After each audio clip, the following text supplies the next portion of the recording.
You're so thoughtful and meticulous. I love it.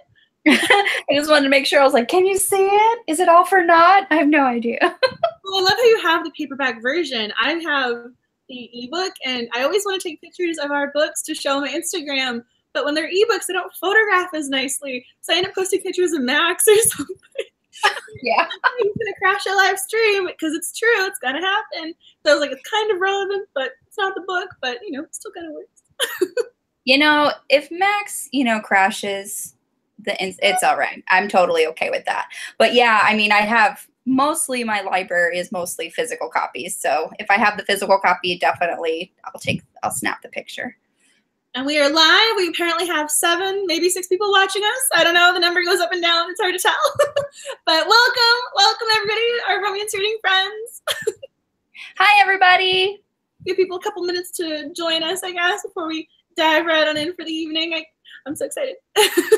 Absolutely. Oh, Lady Gizmo, hello. Hello, ladies. I can only stay a short time, but have a great time tonight. Oh, well, thank you so much for stopping to say hi. We love everybody. We love everybody and love to hear from you. Even if it's just for a short time, we love your input. So whoever's watching, who has read the book, have we finished the book? Because we are going to be talking about some spoilers. I love how I nod and the thing doesn't change because it just assumes you're still talking. I'm sitting here nodding like, yeah, absolutely. Like, yeah, I love everything she's saying. And I'm just nodding right along and it just doesn't shift. I find I do that too. If, like, whoever you're talking about something and I'm agreeing, I'm just like, yeah, absolutely. But no one sees me because I'm not saying anything. Natalie, hi there. Hi. And then Lauren from the Novel Lush. Hello, how are you? She says, ha, I caught it in time. Yes. I'm just posting like a little announcement on Instagram. I'm like, I might as well be like, we are live because I'm so excited to talk to everyone who loves romance. I'm like, might as well post a little reminder. And welcome to the live stream. I'm so excited. This is so exciting to see people join us. Angela is the social media queen.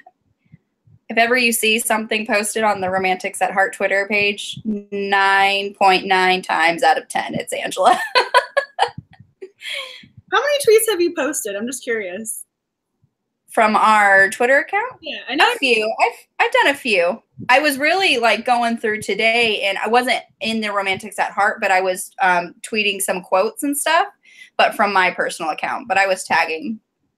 Oh no, I was retweeting you. I was retweeting you because we passed the 1,000 mark. I'm like, I'm pretty sure I've done like because I forget what the number is, but there are a lot of tweets under that account. I'm like, I'm pretty sure.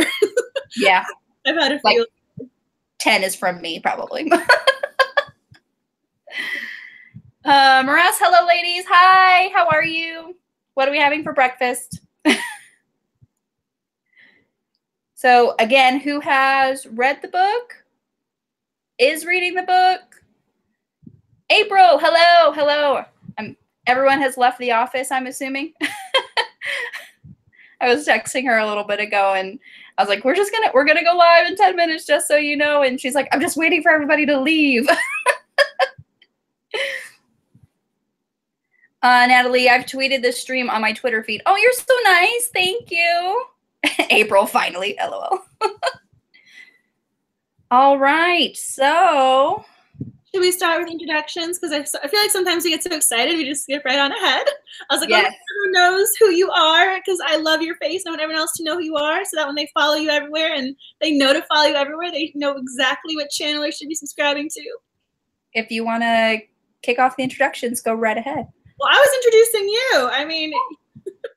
Oh, you're so sweet. Oh, my God. Well, I'm Nicole. My channel is Who Picked This Book. And I love the romance, if we didn't know already. And then my lovely, lovely, lovely co-host, Angela. She's the queen. She came to me. She started this all. She's fantastic. And Nicole, well, so next week we have Who Picked This Movie. So it's Who Picked, not Picked. Who Picked. If you use the hashtag, we're going to be watching Ever After. And so I'm making that announcement right now so you know to join us next week too. So we do live streams here on Tuesday nights for my, for this. And then the following Tuesday, we do movies with Nicole. And then the week after that, we're going to be doing something random on her channel, whether we're shipping our favorite relationships or talking our favorite historicals. We're going to do theme nights. So we really are like, you know, the perfect pair to talk about romance stuff. Yes, and we're taking over your Tuesdays. Tuesday is going to be the best day ever. Tuesdays are for romance. Like that's what we've established. Tuesdays are for romance. Yeah. So I'm really excited next week. Yes, we are watching Ever After. # who picked this book. It's the same as my Twitter handle. So if you know ever. Who picked this? Who picked this? Oh, who picked this movie? Yes, sorry, not books. We're doing movies next week. And I love Ever After, so really cannot wait to watch that. And if you have any recommendations on romance movies you want to watch for the coming months, please let me know in the comments. I would love to know what you want to watch. Yeah, because so far we've been able to do, I mean, I love the ones we've done so far. We did Love Between the Covers. So we also did 10 Things I Hate About You. And I feel like I'm forgetting one. Oh, we did Prime Prejudice. That was it. Yeah. So you can live tweet along with us. Everyone's going to be pressing play at 8 p.m. EST, or for your time, because we have time differences here. We have the mountain time over there. You're behind. Yeah, 5 p.m. Yep. Which is why I'm tired, and she's like nice awake. That's why the sun's still up back here. Meanwhile, I have my filming lights on, so it looks like there's, you know, light. So, you know, hi from DC. You know, it's starting to, the sun's going down. But no, I'm so excited. Have people read the book? Have you purchased Never Seduce a Scot? Have you read it? Do you mind if we talk about spoilers? I mean, how are you guys feeling about this month's official book choice? Yes, no? You loved it. Yeah. You really enjoyed it. Yeah, I really did enjoy it. I love Maya Banks. She's just phenomenal. I really love anything she writes. And she writes like a couple of different subgenres. I mean, obviously this is historical. She writes contemporary. She even has like this kind of paranormal-esque series for the main characters in this series. One of them is have telepathic psychic powers, and that's really cool. So yeah, she writes, you know, a lot of different stuff, and she's really great. I really loved it. So I'm curious, you know, what your stars are in the comments, if you guys can rate it. And yes, you missed the Pride and Prejudice chat, but we'll maybe do another one if we watch another Jane Austen. So hopefully you like some other Jane Austen adaptations as well. But I'm sorry you missed the Pride and Prejudice chat. I mean, who knows? We might even do it again because it's just a fun movie. I love that one. I love the curiosity. Yeah, Pride and Prejudice is a favorite, and it's great. Natalie, meanwhile, it's 2 a.m. here. Oh, well, it's really, you're staying up late for us. We really appreciate it. You're putting me to shame. I think it's late over here. I know, that's dedication right there. That is a diehard romance fan. That is a diehard romance fan right there. And I love it.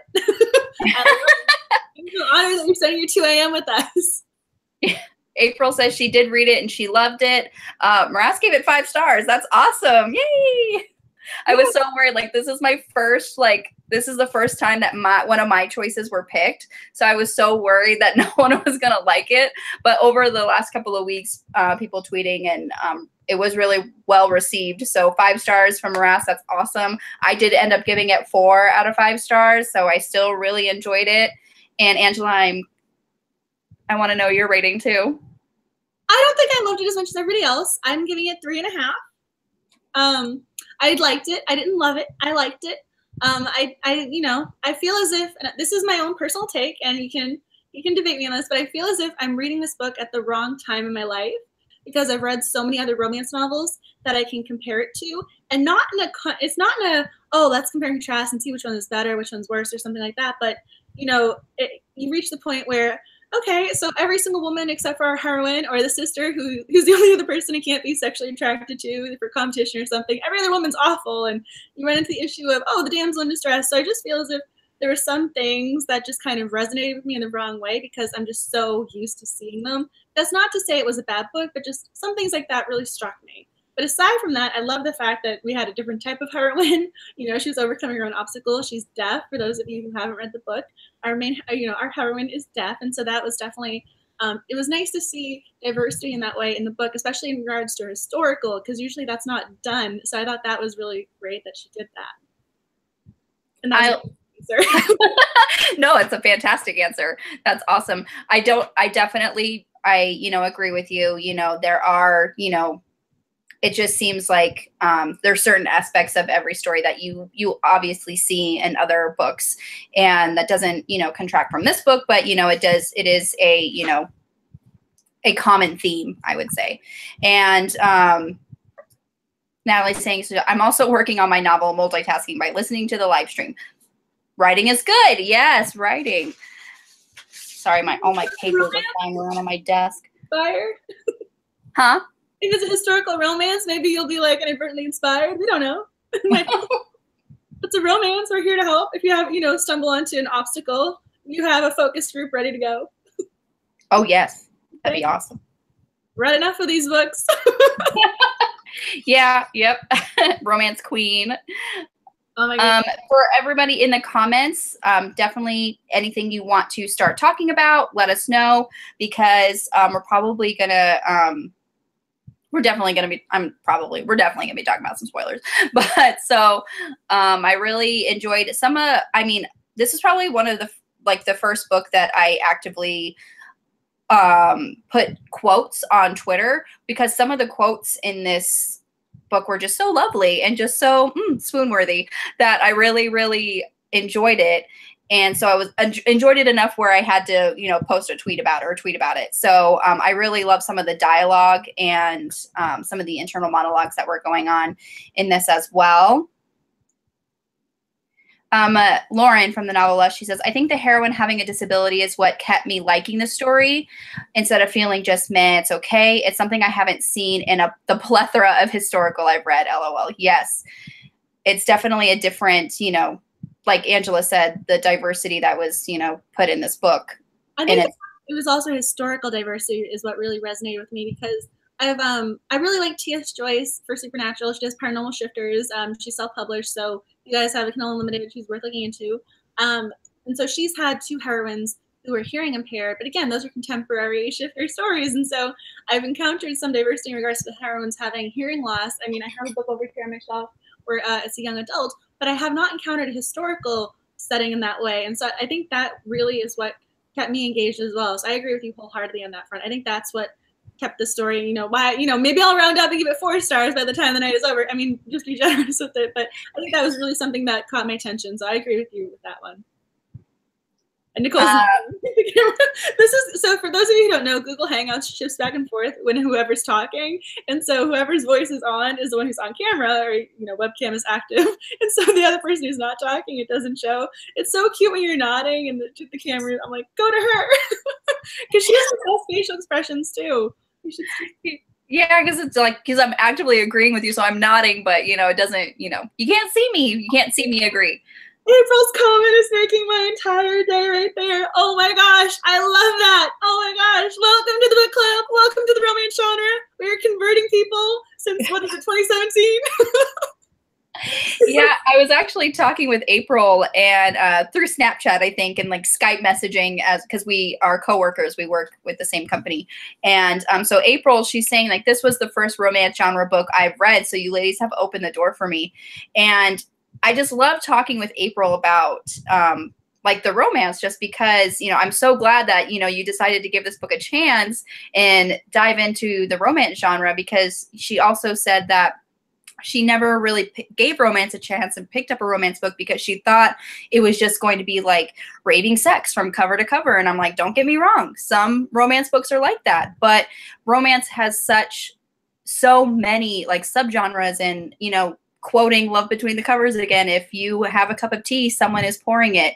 Like, there are so many different types of romance that, if you are looking, for that type of book, someone has written it, whether it's just like, the happily ever after is, it's the peck on the cheek and they go, their merry little way. Or if you're looking for that more intense, passionate story, there is a book for you out there. And that's what I love about the romance genre. And I'm glad that, April is, kind of jumping in like wholeheartedly. And I hope this isn't the last romance book you read and you stick with us. And I really love talking with April about it. I love everything you just said. That makes me so happy. I'm so excited to see that and hear that. I mean, I love that. I think the other thing that people really love about the romance genre is that you can find what works for you too, whether it's the price point or digital or paperback, but also in regards to content, because again, there are certain things. I have reader quirks. I mean, I do not like other women's storylines, and sometimes they'll have that caveat of saying no other, no other relationships, no other women drama or something. And so you have a certain guarantee sometimes with romance that you don't have in other genres. And I think that really helps keep, people coming back for more, because you can cater your experience in a way I don't think other genres kind of lend themselves in that way. That's my own personal take. I'm so excited April's joining us. I'm like, oh, I have a romance reading friend. I love everything you just said too, because it's so true. Because if you go onto Amazon and you're going to buy a book, in a lot of the romance, the description part where they're talking about the book, at the little end, they'll have that little blurb like, guaranteed happily ever after, or no cheating, standalone, like things like that. So it's like, if you're looking for that specific type of either trope or, whatever you want to like look for, it is listed. It's listed in the description, and this genre does that for you, and I love it. This actually brings me back to our read, because I have a question. How would we categorize our hero? I mean, do we call him Graeme? I mean, however you're going to pronounce his name. Would we call him alpha, beta? How are we categorizing this guy? Because he's definitely this Scottish warrior, but he's also kind of got this emotional side to him. And I wasn't really sure how to compartmentalize or differentiate. I mean, is he alpha? Is he a little too emotional to be alpha? I mean, how are we categorizing this guy? I have to know what you guys think about him. Yeah, I've been calling him Graeme, just just for that purpose. And yeah, because he does have like alpha tendencies, because there was that one scene where he was just so like deeply ashamed and angry at his clan for treating, and then her name, I think I've been calling her like Eveline or Eveline or whatever. And so just for their treatment and, kind of resentment towards her family, because if in this book, these two clans are like warring clans, they're enemy clans, and the king made this decree that you guys are gonna, make this truce, and this is how it's gonna happen. The daughter's gonna marry the Liard of this other clan, and y'all are gonna be happy about it. That's basically what the king said. So, but no one was really happy about it, and so Graeme was very ashamed of how his clan was receiving our heroine, and so he definitely strapped on his alpha boots in that scene and just laid down the law. So I'm kind of going to disagree with you a little bit. I was really frustrated with him for probably the first 60% of the book, because he didn't go to bat for her right away. I was really disappointed with that, if I'm being totally honest. And this is where I think, I was losing a little bit of the rating here. So Eveline, I'm going to call her Eveline just for the sake of this. So again, she's hearing impaired. She's not fully deaf, but she can read lips, and she lets people think she's mentally disabled or she's daft, and like they call her all sorts of things because they don't know what's wrong with her, and she lets this perpetuate in order to save face and not have to be forced into a marriage that she doesn't want to be in. And so she lets her family think all these things about her.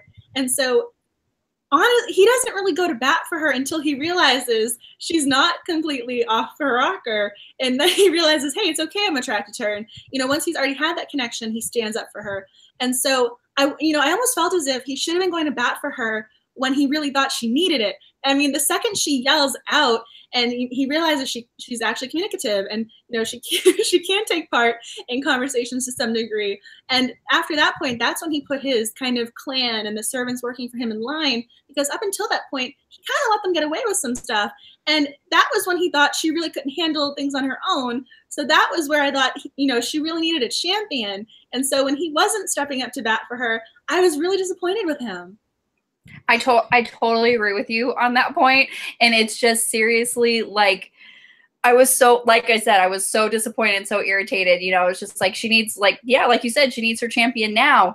And it's just, he just needed a swift kick to the head is what I thought. I mean, I was so frustrated with that, because that was when she, like, if any point in time she really needed someone to have her back, that would have been it, especially because he didn't know she could speak up for herself in any way, shape, or form. And she hadn't for 3 years. She was, selectively mute for 3 years. He had no way of knowing. She could yell at the servants when they were, huddled around her. She didn't know if she was in physical danger or whatever. And that's when she yells. And after that point, something shifted in him where he did strap on his little alpha boots and go for it. But up until that point, he was, he was aware of things. He was trying to help, but he wasn't, you know, get away from my woman. And again, I'm not, you know, advocating the alpha of like she is my property or, you know, whatever. But I wanted him to really put them in line first. I mean, and you're laughing like, yep. Yeah. And it's just, honestly, it's because he definitely kind of fell into, you know, the little stigma that she created, you know, and it's kind of like he just was going along with everybody else. And that was kind of disappointing for me as well. And I see like the comments are flooding in. So, let me just scroll back up here. Making friends in the comments. I love that. April says that I can talk to Nicole about romance books too, because I don't have many people I can talk with. I love talking about anything you want to talk about, girl, I'm here. And although I'm not going to lie, this is still April. I hid the cover while I was reading it at work, LOL. Hiding the cover of the book. And Natalie saying, hopefully one day a romance book I'm working on will be discussed here. Oh, that would be awesome. Didn't know you were working on a romance. And April is saying that she loves how tender he was with her, though. Definitely. I like some of the more tender moments he had with her. Lady Gizmo. Uh-oh, April, you hit the cover. Angela might want to speak with you about her romance study. And then Lauren, she's saying she's utter trash for the arranged marriage from Warren clans trope, by the way. I think he should have stepped up a lot quicker as well, and it shouldn't have taken him until he started to see through her disability.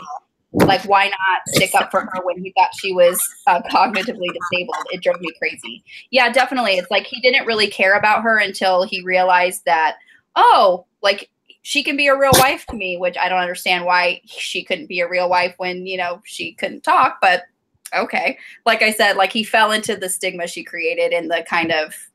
So I do have, so here's my other thing with this. I mean, okay, well, I have two separate things with this. So first of all, it took him, he realized, he was looking at her during the wedding and he realized she's just unaware because, again, deaf, not mentally inept in any way, shape, or form. You know, she would be able to look at people and comprehend what was going on. So it did not take him very long to figure out there was something not quite right about the way they were describing her. And it took his sister a single afternoon. She leans forward and goes, how daft, like, she's like, how daft are you? And so it took her a single afternoon. So, I mean, were other people just not paying attention? I mean, I know you're a good actress, but it took her, you know, can you put that on for 3 years? I mean, one afternoon, the other one saw right through it. So, I mean, what's going on with all the other characters? I mean, I thought that was hysterical. Took her one afternoon, and she was with her family for 3 years, and she was already with him for several weeks, and they were traveling and everything else together. But the sister is the one who cracked the case first.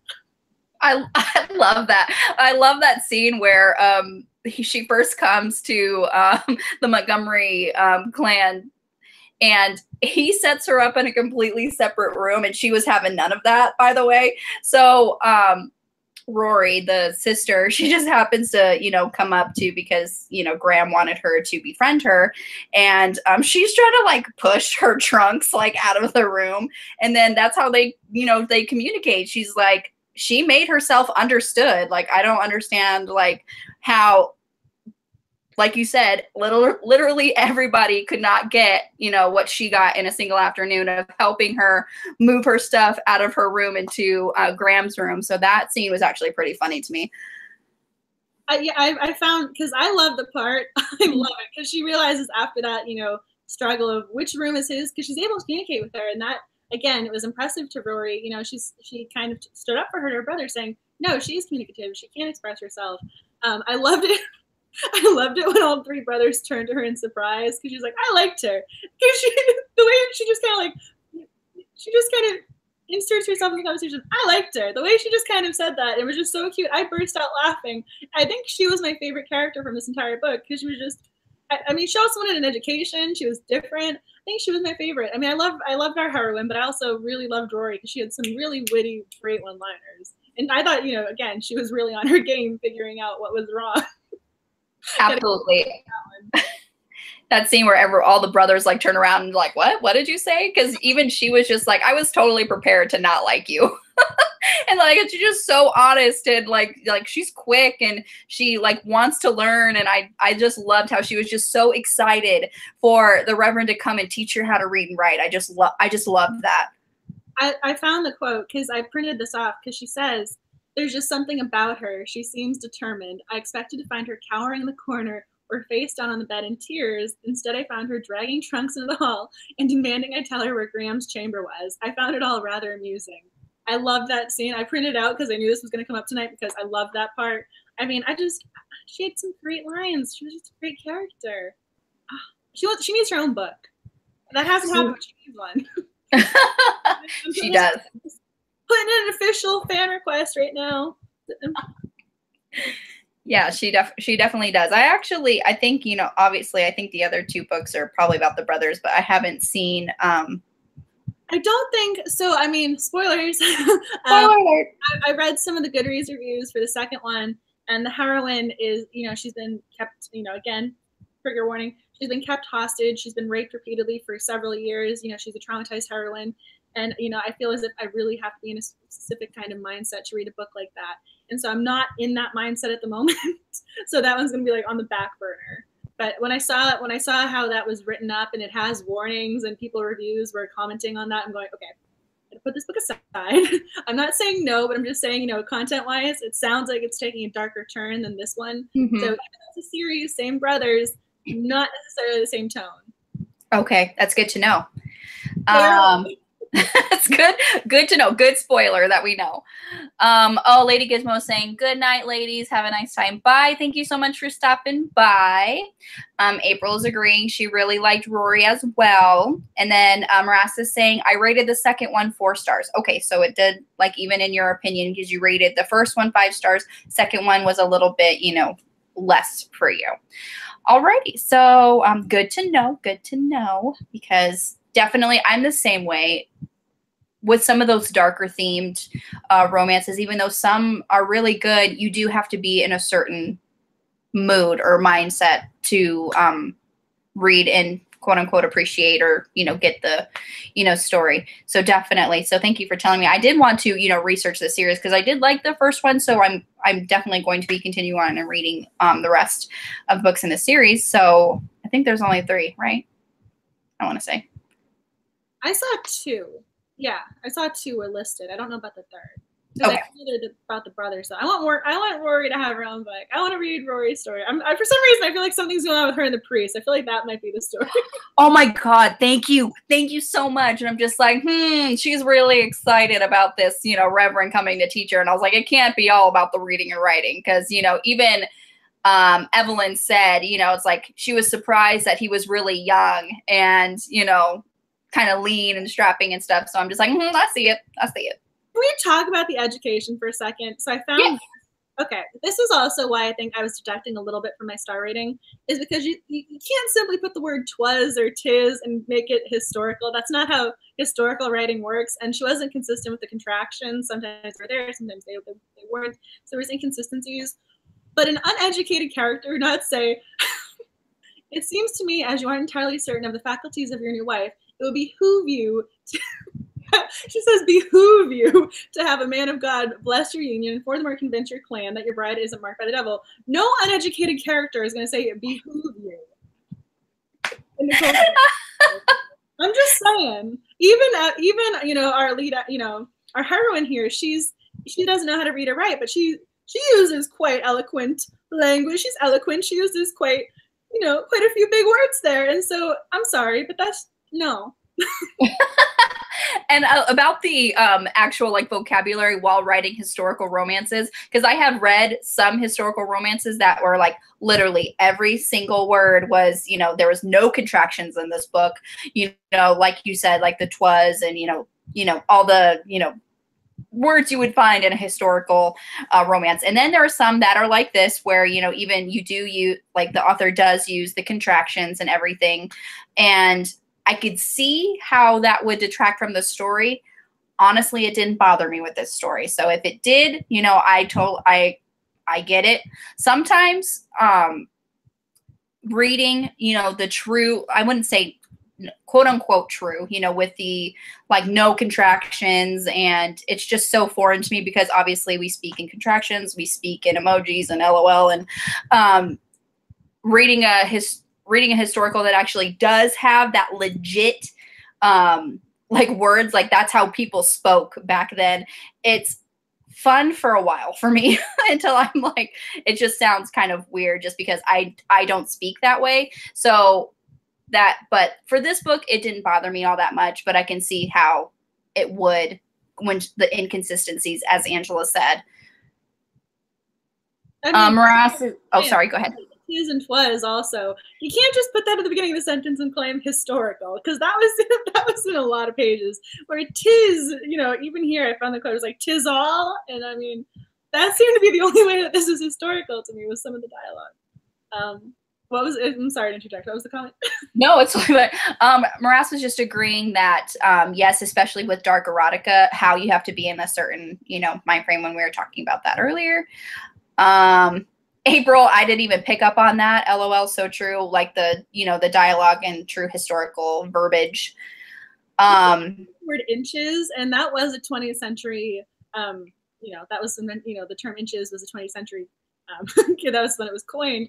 And so in my own head, I actually was taken out of the story. I'm going, so would it be that far spread? I mean, would they be using inches by now, or is this still? I mean, I was, you know, for some reason that really was striking me.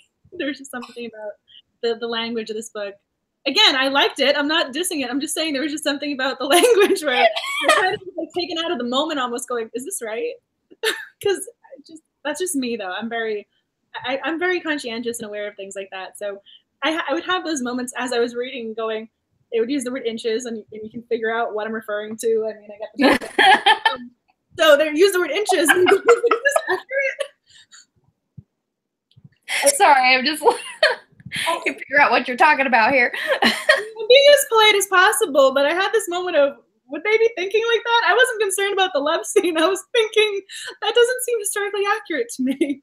Just put it out there. Sorry, I'm laughing over here. Oh, that was fantastic. I love you so much. I'm really tired. So, I mean, I was up till like 2 or 3 in the morning. And so then I woke up, you know, I woke up around 7, so for a few hours, you know, it's been a few long days. So I think maybe my filter is a little less tonight. So, I mean, again, I'm still being polite. I'm like, figure it out. No, but I love it. That was so great. I love it so much. Don't apologize, please.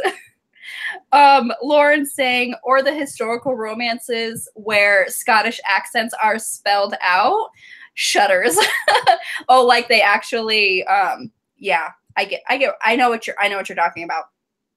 Yeah, but there also wasn't any of that Gaelic. There wasn't any Scottish language in the dialogue, and I was waiting for that. I mean, Outlander, you know, yeah, Jamie, he's got his Scottish nature to him. I mean, I don't know if you know, Outlander spoils people because it's so historically accurate, but I was waiting for some sort of dialogue or something. I mean, aside from just using the word clan over and over again, I mean, not like repeated. Not, I don't mean that, you know, she was, you know, repetitive, but saying my clan, you know, they're referring to the clan. But aside from, you know, those references, I was waiting for some Scottish. Okay, side note, I also don't know why this is the title of the book. She never seduces him. Nobody seduces anybody. Like, what do you mean never seduces Scot? I'm sorry. Like, where did this title come from?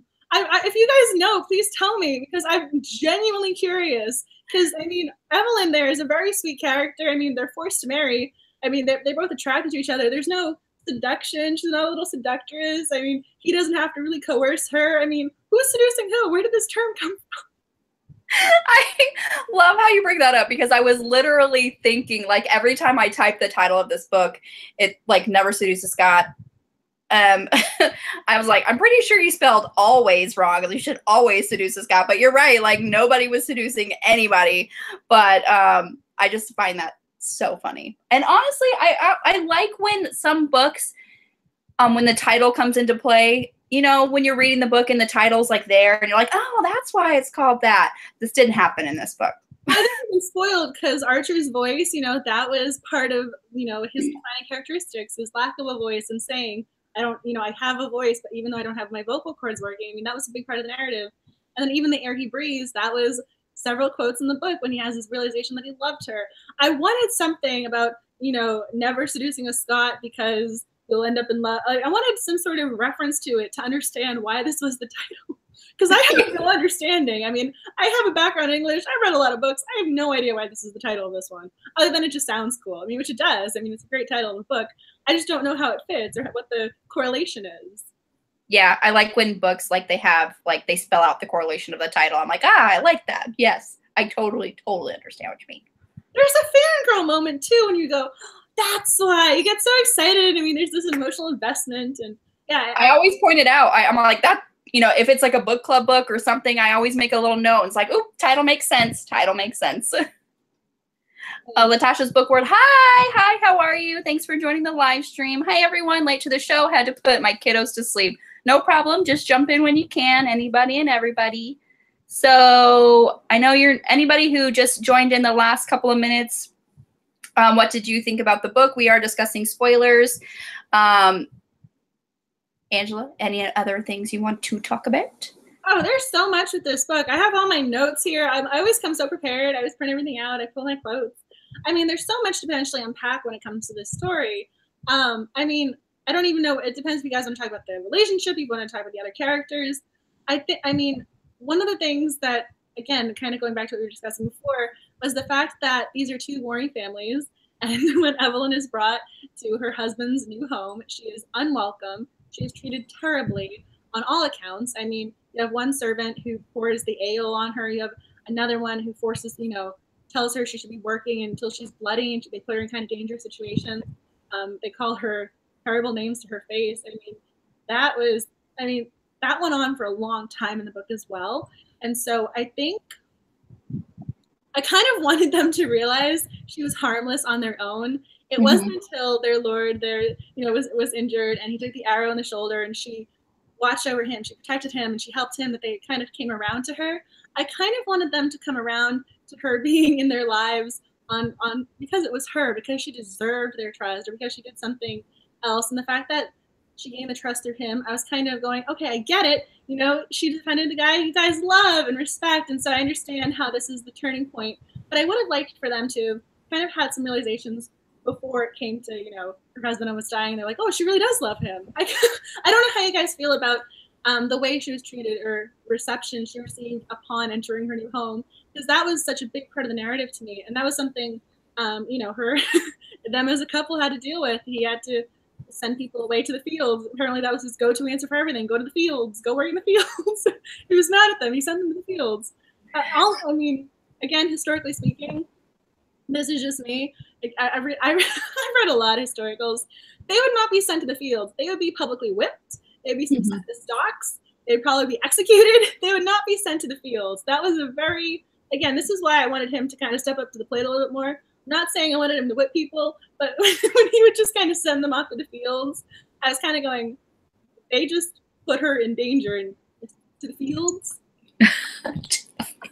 Yes. And honestly, like, probably because like their clans were warring and it's just such a deep set hatred for each other that her being so worried about him when he took the arrow to the shoulder was the catalyst for them to finally let go of their hatred and their prejudices. And that was the whole reason why they were finally able to do that. But you're totally right. Like, those people treated her awfully for about, like you said, 60% of the book, you know, and it was a lot of the things that they were forcing her to do.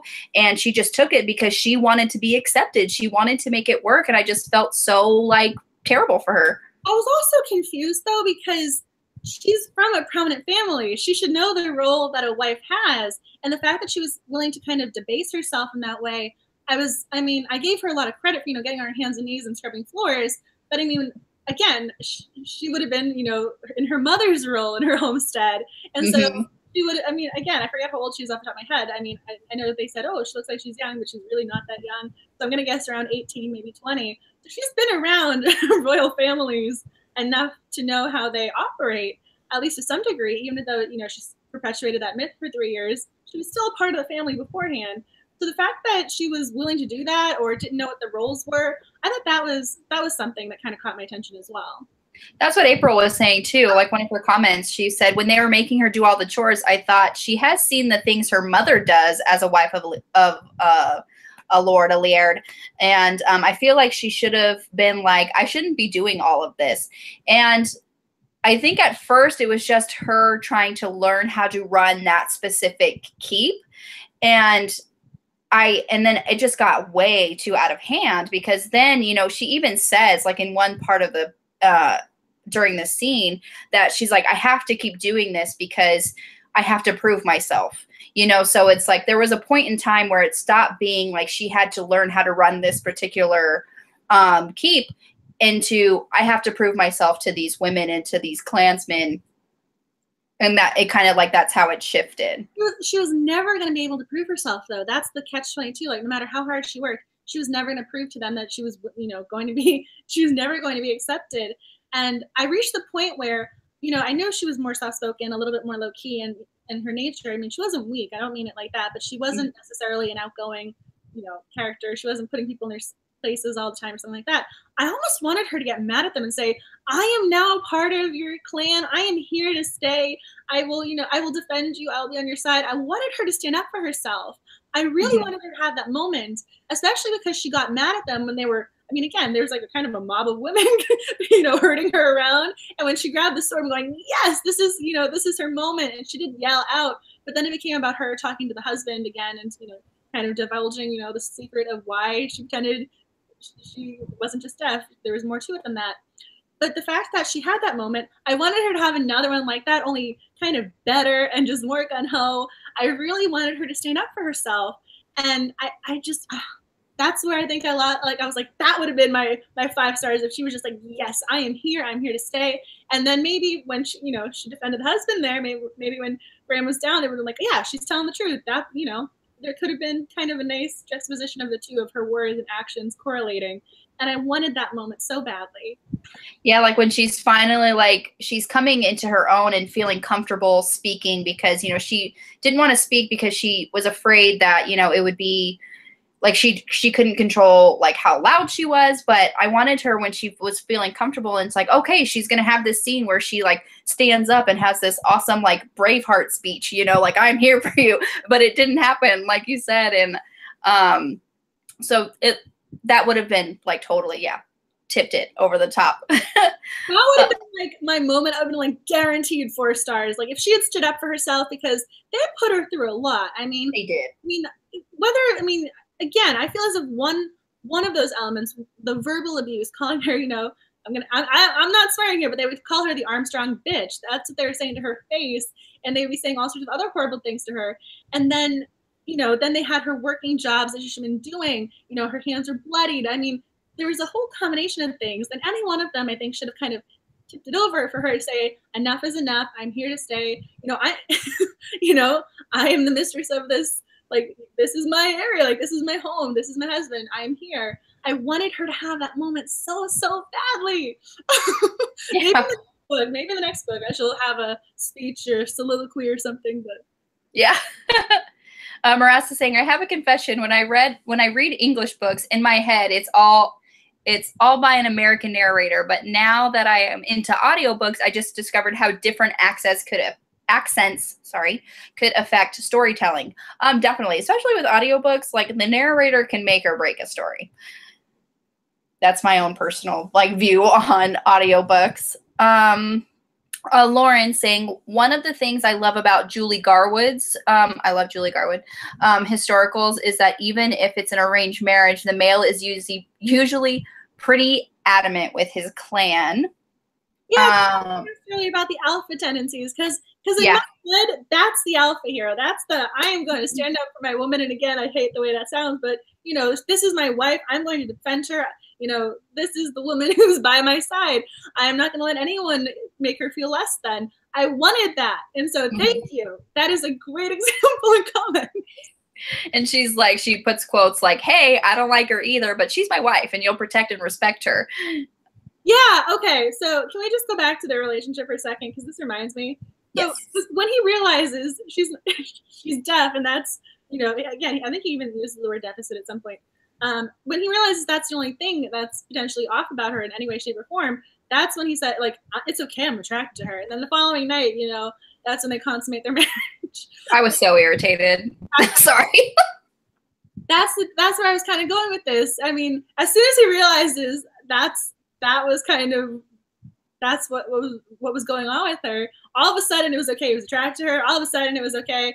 And I kind of, okay, this, again, I have my own little reader quirks. I've told you guys I don't like the other women's storyline. And I got annoyed with him when when they were consummating their marriage.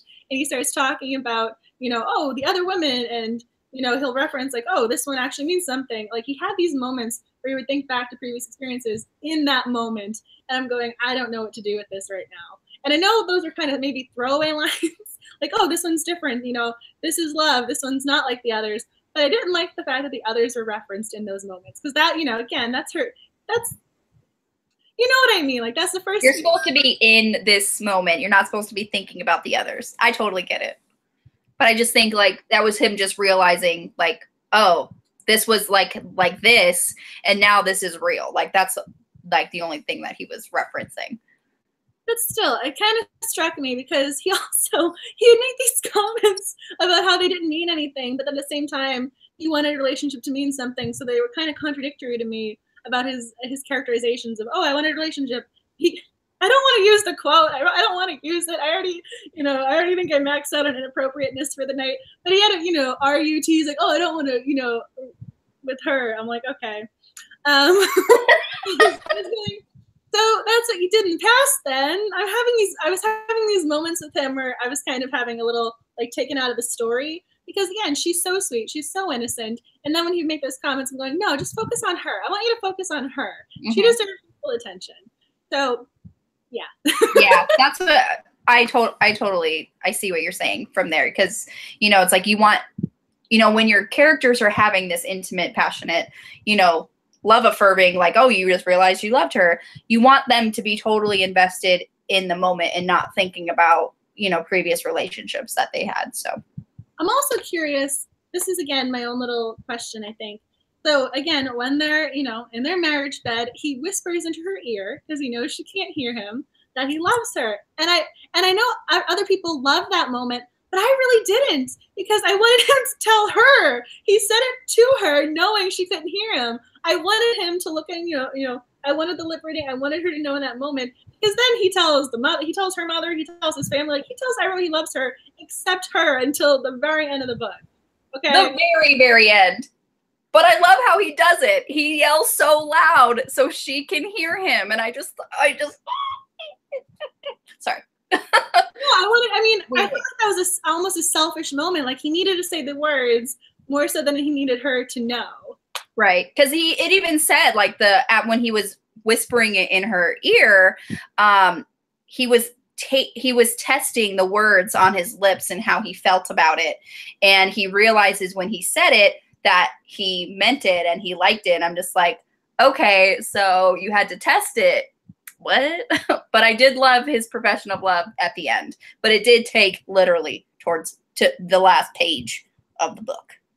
Yeah, I'm curious how you guys felt about that, because I know that was, I think, the most liked quote from the book on Goodreads. You know, I retweeted it. I mean, I understand how it's beautiful. I thought it was very well written. I thought, you know, there was a lot to that scene. But for some reason, I really wanted him to tell her. Or I felt like he had these moments where he was kind of selfish of, I'll never let her go. You know, she's mine. I'm going, well, is that really best for her when everyone around her is, you know, fueling a very unhealthy environment? Is that really best?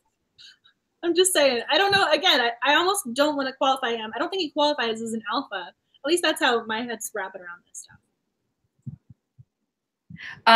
Lauren was saying, because she was pretty much an expert at being seen and not heard, I think she could have been more observant and less clueless about proper behavior. And as the chieftain's wife, it wasn't up to her. Like, it's like you were saying, like, that's why she didn't know how to run a keep. Is that what I'm just trying to clarify, Lauren, to prove herself to the commoners or servants or whoever else. Okay. April is saying, I wish she was there when Graeme addressed the whole clan, telling them he was done with their mistreatment of her so she can stand there head high. Yeah. I think I think he should have just said it to her face instead, so she would have understood. What I kind of wanted is after Graeme kind of pulls her aside, looking at her hands and telling her, you know, when she finally realized that the women were just kind of making mischief and, you know, not treating her with respect, and they were just doing this because, you know, to shame her, and she was embarrassed, and she, you know, she was obviously very emotional because of how she was being treated, and she wanted, and she like embarrassed, and she didn't want, you know, everyone to see her crying, so she left. That is when I wanted her to be like, when she, you know, realized that the women were just making this work up for her. So, you know, they would, you know, trying to be mean to her. I wanted, you know, I wanted her that to be like, okay, like Angela was saying, she wanted her to have that moment when she stands up and defends herself. I wanted that moment to be then instead of her running off and hiding. And I wanted her to stand up for herself then. Like, okay, everyone else is noticing. Yes, they're, you know, their mistreatment of me. I'm done. I am your mistress. This is how it's going to be. And I wanted it to be that moment, but it wasn't. So here's my other thing with this. So again, I don't want to mispronounce the name, but Kirsten. So we had Mary who made amends. You know, she realized she was wrong. Again, here's the thing. If you were sent to the fields, again, I don't know why this is like his go-to. Go to the fields. I feel like that's going to be a shirt by the end of the night. Go to the fields. Send him to the fields. But yeah, so he would send these. I don't know how she left the fields or re-entered the homestead. You know, I don't know how she got back there. But she made amends. She helped her. She assisted her. You know, she wanted to do the bath. She fed her. You know, she undressed her, helped, you know, reclothe her.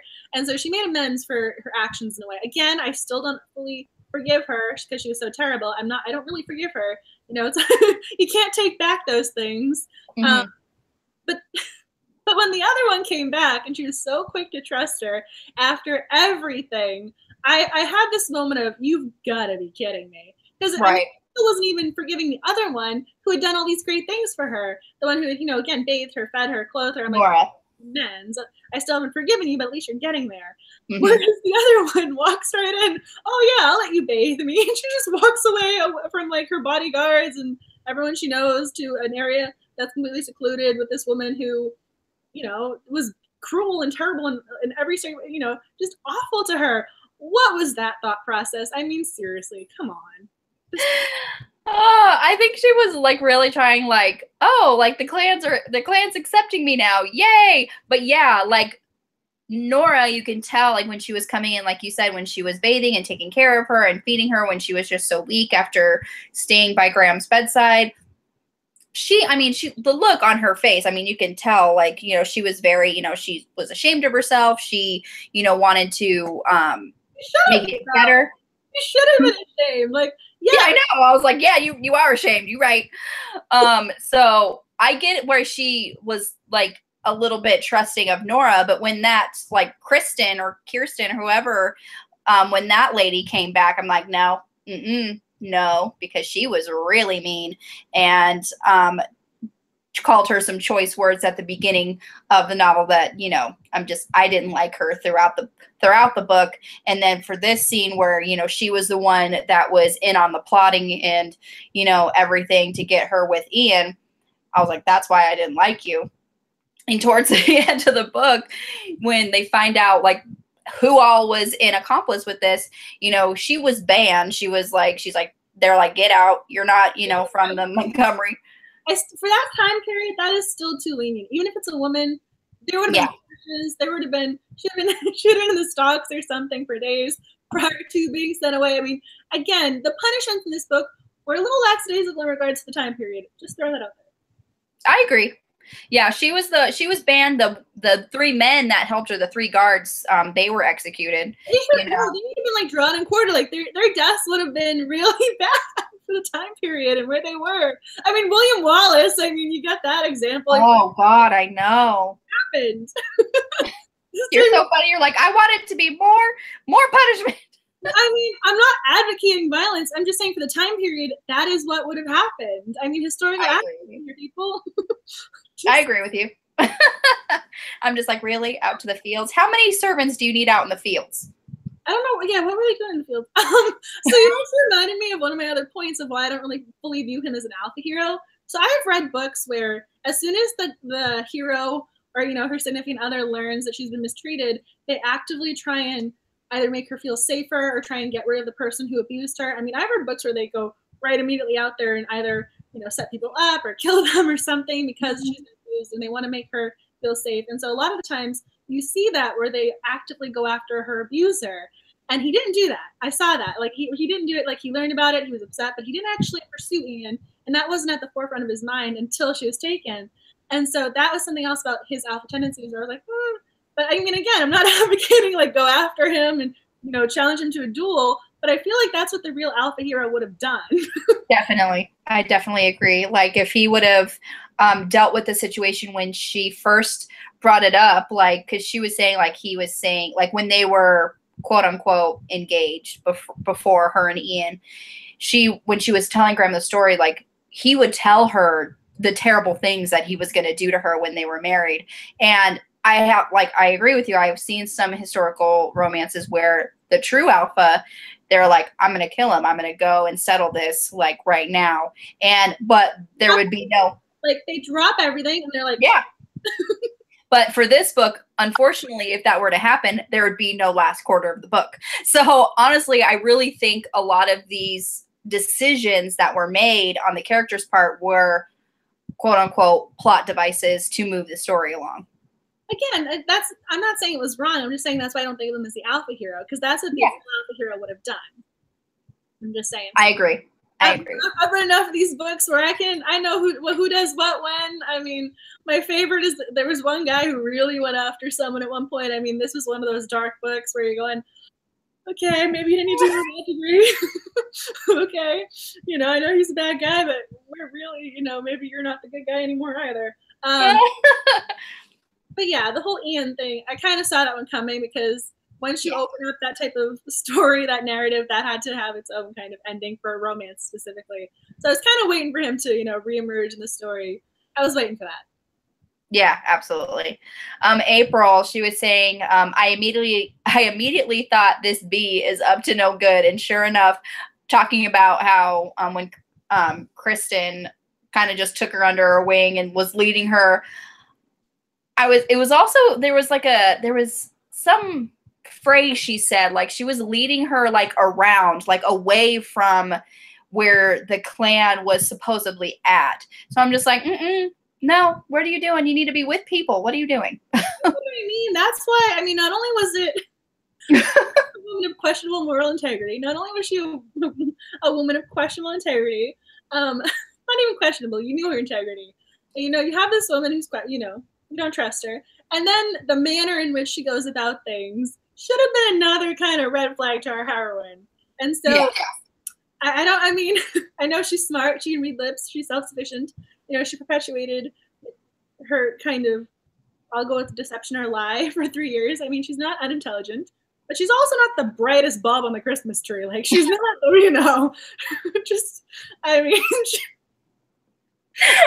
I love that analogy. I mean, I'm just saying, I mean, I love that. I've seen that in books. I mean, I've seen that one come up, but like, she's really not the brightest bulb. You know, she's really not. I mean, I've been talking to romance readers and all like, I love a heroine with wit and who's intelligent. I'm like, well, does this one count? She's not the brightest bulb on the Christmas tree. I love that. That's hilarious. It's the one that's like dimmed, ready, like, you know, it's like doesn't quite match the rest a little bit. You're trying to like tighten it. You're like, come on. Yeah, you're like, it's almost there, not quite. Yeah, that bugged me. I was like, okay, she had these moments. Again, I know this is whole part of the story, but she was on her hands and knees. Again, I think, you know, she should have seen her mother doing that work all along. I mean, there are just so many things where I'm going, are you not paying attention? Yeah, exactly. That's why, you know, I know people love this book. I'm not bashing it. I'm just saying I had moments where I'm going, you know, there's this episode of How I Met Your Mother where they go, oh, honey, like, that's what I was doing with her. Like, oh, honey, like, what are you doing? Like, oh, honey. Like, I don't know if you guys catch that reference or not, but Yeah, no. Yeah. Doing that though, like, oh honey, what are you doing? Oh honey, don't go with her. Oh honey, no, get off the floor. Oh honey, the logs. Oh my gosh, the logs. I seriously like, what are you doing? You know, it's just like, you know, it was crazy. April says BRB. A patient must have come in. But what did you guys love about the book? What was it about the book that resonated with y'all? Because you guys did seem to enjoy it. So I'm just curious. I mean, I know you gave it 4 stars. I mean, you did. What else do you want to talk about with this book? Let's talk about Graeme and Eveline's relationship. Like when he finally realized, you know, she was worth it. I found the quote that I didn't want to read earlier. I'm like, oh. I mean, you know, because he's. I don't want to read it because it's inappropriate. It's inappropriate. It's inappropriate. Well, I mean, never had he realized what it would feel like to be with the right woman. One he wasn't with for a quick fill in the blank and an even quicker fill in the blank. This was right, so very right, and he knew he'd never feel such again. I mean, I don't like the comparisons to other women to justify the feelings he has for someone else. I mean, if you're with that person, I think you should feel that person. But I mean, he was very sweet with her. Again, I know the time. This was historically accurate. You know, she was scared of him. She was scared of the repercussions.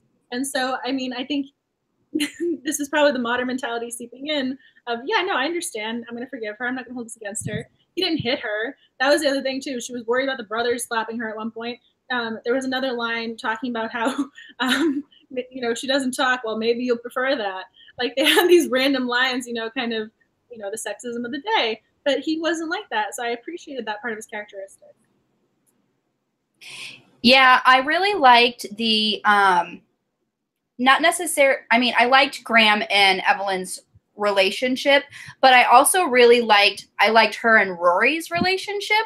They were very cute, and, you know, we've already established that we love Rory. She's great. And also towards the end, how the brothers, were like treating her like the little sister, you know, like they kind of were very protective of her as well. I really, really enjoyed that. So this was the other thing that I noticed. And this is, again, I told you guys, one of my quirks is the other woman. He mentioned, he's like, well, no one would blame me if I took another woman, but I won't do that to her. I was like, okay, again, not the historical time period, but, you know, I liked that. I liked that they were different. And I love Rory. There was one, I was trying to find the quote where she's saying, you know, I've determined I like you. She's like, I like you. She has this one quote where she's like, I've realized I'm going to have to defend you now that I like you. I mean, she had this really quick, witty one line. I'm trying to find it because I know I marked it, but I love her. Yeah, I really, did you find it? I did. Okay. But I find that for whatever reason, I'm unable to, meaning dislike her. You have a certain charm, I suppose. And now since I like you, it means I'm going to have to protect you from the rest of the clan, which also means they're going to be happy with me. Like, she's willing to go to bat for her. She was willing to go to bat for her before the husband. Like, go, Rory. Like, you know, sisterhood, you know, hashtag, like, you know, women in romance novels there. I love Rory. I loved Rory, too. And, like, yeah, some of the quotes she had, like, she was really witty and snappy. And April saying that she really liked how the brothers were with her, too. And again, more of their, you know, softer, tender feelings for her came out like towards the end of the book when she was really in danger, but, you know, that's, you know, understandable. And I was thinking that I really kind of want to know if Rory's going to get a book now because I want to know, I want to like find out like exactly how many books are in this series and then who is in each of these books, because I definitely would like Rory to get her own story, but I think maybe she will just be like kind of like the side character. And because I'm actually reading another book right now where like some side characters are kind of featured and their relationship is progressing like in the background, but you kind of want, you know, your favorite characters to have their own book. So I think she's going with the priest. I think that's happening. I immediately thought that too, and I was just like, man, I ship it. Well, I mean, it was so funny because with Eveline, she gives us her detailed description of other people. And so she's describing her future brother-in-laws is, you know, very handsome and beautiful, and she's giving us the full rundown of their descriptions. I'm going, yep, this is going to come up in the next books because now we're getting to know them a little bit and their personalities. But I mean, when again, usually you don't describe a priest that way. Usually they're written to be, you know, 60 years old, balding, overweight, with the Bible under their arm. They're not usually like a cute little tutor. Exactly. That's why I felt like that description of him was just, even for Eveline, she was surprised when the priest came in and he was like this young, attractive man. I was like, there's going to be something. There's going to be something. He's going to give up the cloth so that I can marry him. That's yes. It's a trope. That's a trope. It is. Absolutely. When I was researching, for some reason, that one would always be listed under the bodyguard protected. I'm going, I don't know why these are near each other, but they would be listed near each other. I don't know why, but they would be. As you smile and nod, like, whatever. Where reverends give up the cloth to be with the woman that they love. Yeah, those ones are categorized as taboo because it has the religious undertones. I was trying to find it because you guys are making me think of it, because there's this scene with the brothers, and I think they realized the effect, because I just saw the comment, like, I really liked how the brothers were with her. I think one of the things that they noticed or realized was when she told them, you know, I think it was my family, and she thinks they're about to backhand her, and they're going, oh my gosh, she thinks we're going to hit her. And they had this moment of, she really thinks she's in danger. She doesn't trust us. We've really created an unhealthy environment. And I think that really flipped the switch for them of, oh my gosh, we're really, you know, we really got to step up and help this girl, because again, she actually put her own family in danger. I mean, again, she's married, so like, you know, her married family, you know, her family different, but she was willing to tell them. And even in that moment, she still was fearful. And I think that was when they really realized, you know, everything that they had been thinking about her was wrong. And that was the moment, I think, was the major shift for them. I mean, it was a sad moment, granted. Yeah. Even get slapped, but it was an important moment. Yeah, it was just like, there was just this one part where when she thought she was going to get hit by the brother, she turns the bruised side of her face away so it wouldn't get hurt more. I'm just like, oh my gosh. I really felt terrible in that scene. I'm just like, man, and I hope they feel terrible too, because that, like you said, it flipped the switch for them. Like, we made her feel like she should fear us. And oh, my dogs are barking. But I liked how it was definitely, it flipped the switch for them, and they were more protective, and they even called her little sister. I thought that was really sweet. I mean, I thought that, I mean, it was one of those, it was really sad that she felt that way, but I mean, it was totally understandable given how awful everyone had been treating her. And the conversations that, you know, the husband there, Graeme, was having with the brothers, she wasn't privy to that information. She wasn't privy to what he was saying in private. And so she didn't know that he was defending her. The brothers were kind of coming around a little bit like, yeah, we'll help you. We'll have your back. They didn't necessarily agree, but they're, you know, they kind of nodded going, yeah, you're in charge around here. We'll respect that, you know, let in a command. But I think that was the moment when, you know, that entire relationship changed. And I really loved how that was written, because you do have that shock, you know, they had that shock moment. And I think that was really, really well. I really liked how that played out. I did like the book. Again, I like this book. I don't mean to sound critical of it sometimes, but I mean, that was one of those scenes where I'm going, she really executed this just right. I like, nailed it. Yeah, I agree.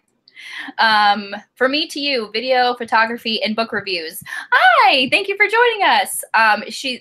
Sorry, he was saying that I've seen that more in Amish style than reverence. Do you mean like the Amish style romances where the reverends would turn away from the clother to be with the woman that they loved? I haven't read a lot of Amish style romances, to be 100% honest, but that's really cool. April saying, when they rescued her, Bowen like elbowed Eveline's brother out of the way like she's one of ours. Oh, it's so sweet.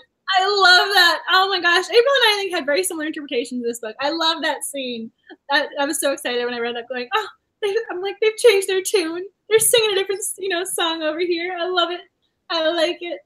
Oh my gosh. Yeah, it was just, because I also appreciate the fact that they, you know, were willing to go into battle for her. They were willing to get hurt. I appreciated the fact they were willing to, you know, kind of step up and really go for it. I mean, I love that scene. They did.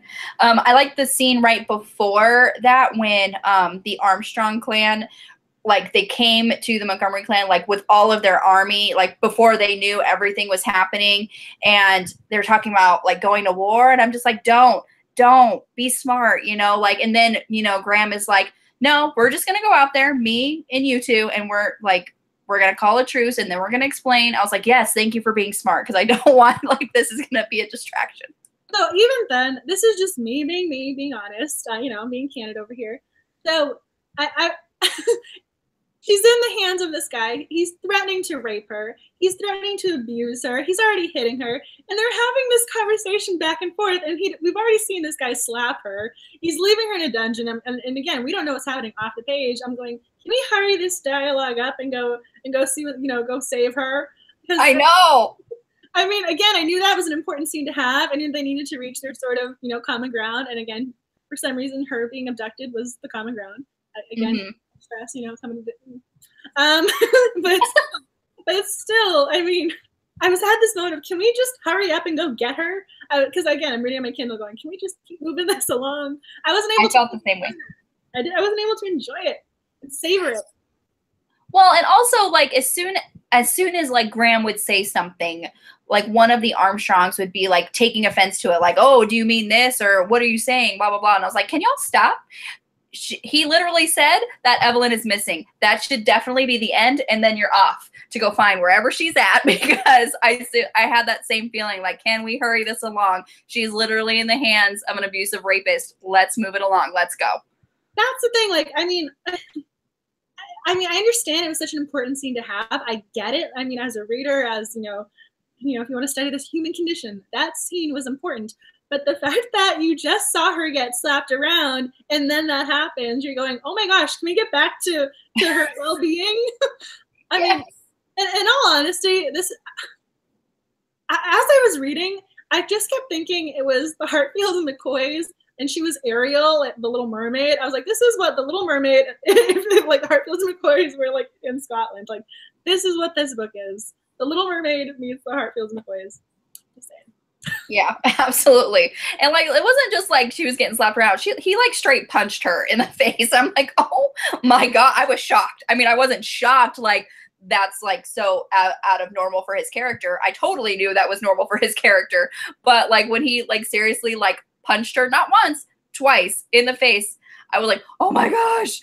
And then cuts to the scene to like Graeme, and I was like, I don't care. Where is she? Yeah, exactly. No, and I also have to admit, you know, Ian's father, I think his name is Patrick, he saw this incident happen. It's not an incident, he saw this abuse occur.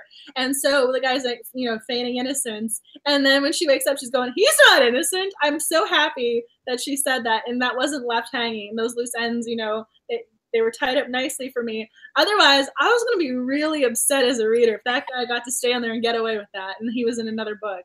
I was not going to be a happy little camper. Seriously. I'm just like, oh my gosh.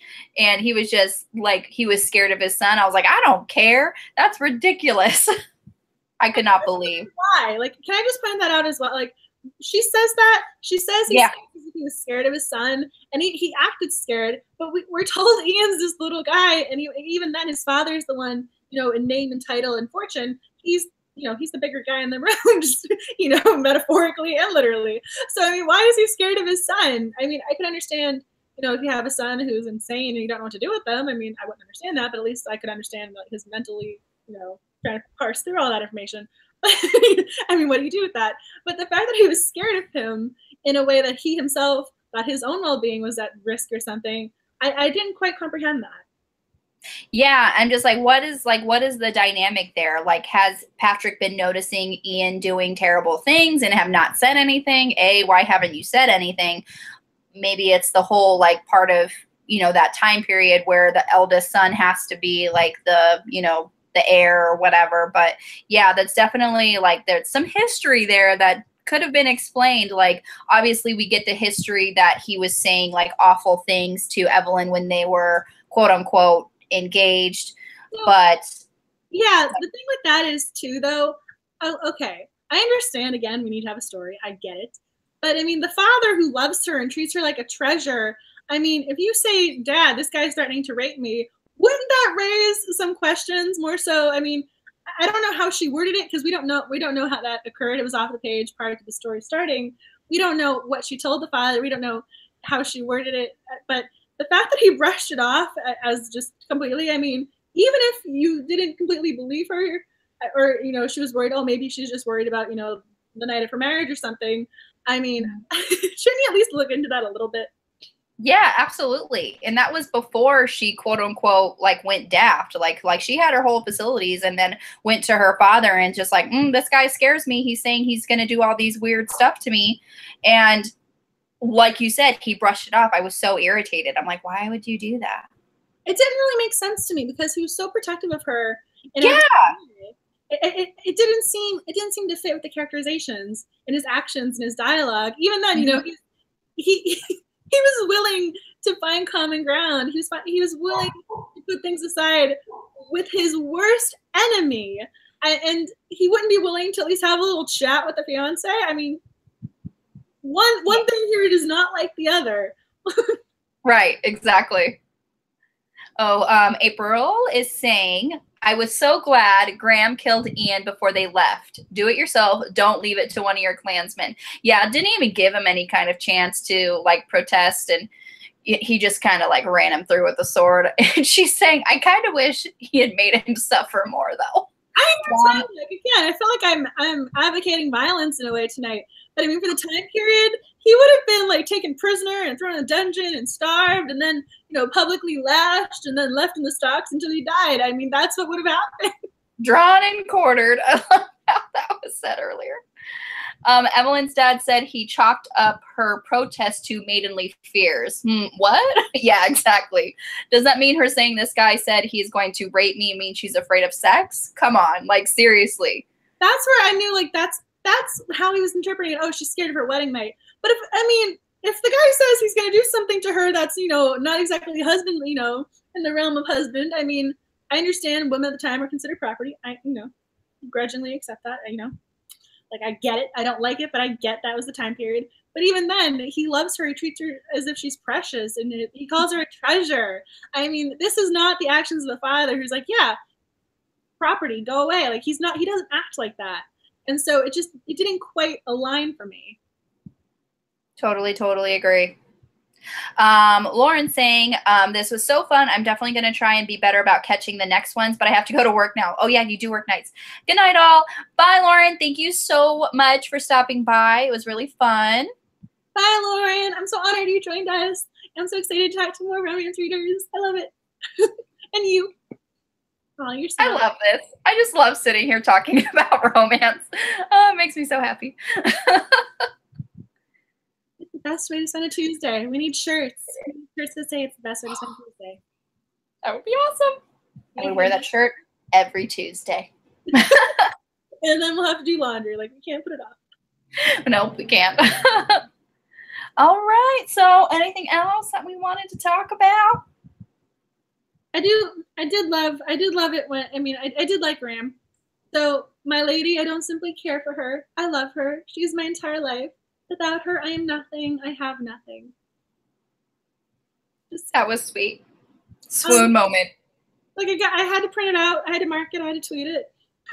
I had to do everything I could about this quote because it just. Yes, I love that quote. I'm pulling up some of the quotes that I posted too, because some of these quotes were just, you know, they were on point and made my heart happy. See if I can find them really quick. I love the last one I posted. It's like, you're a fierce lass, Evelyn. I'm glad you're on our side. I love that. Well, my love for her. Sorry, go ahead.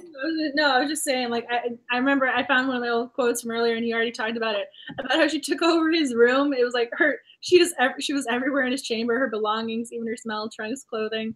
And then there was the fact that she was in his bed. I mean, it was so cute. And like, she just was like, I am here now. I'm your wife. This is my role. I mean, even though I think she has moments where she's not the brightest, I love her determination with that. She's like, I'm your wife. I live with you. Exactly. I love that too.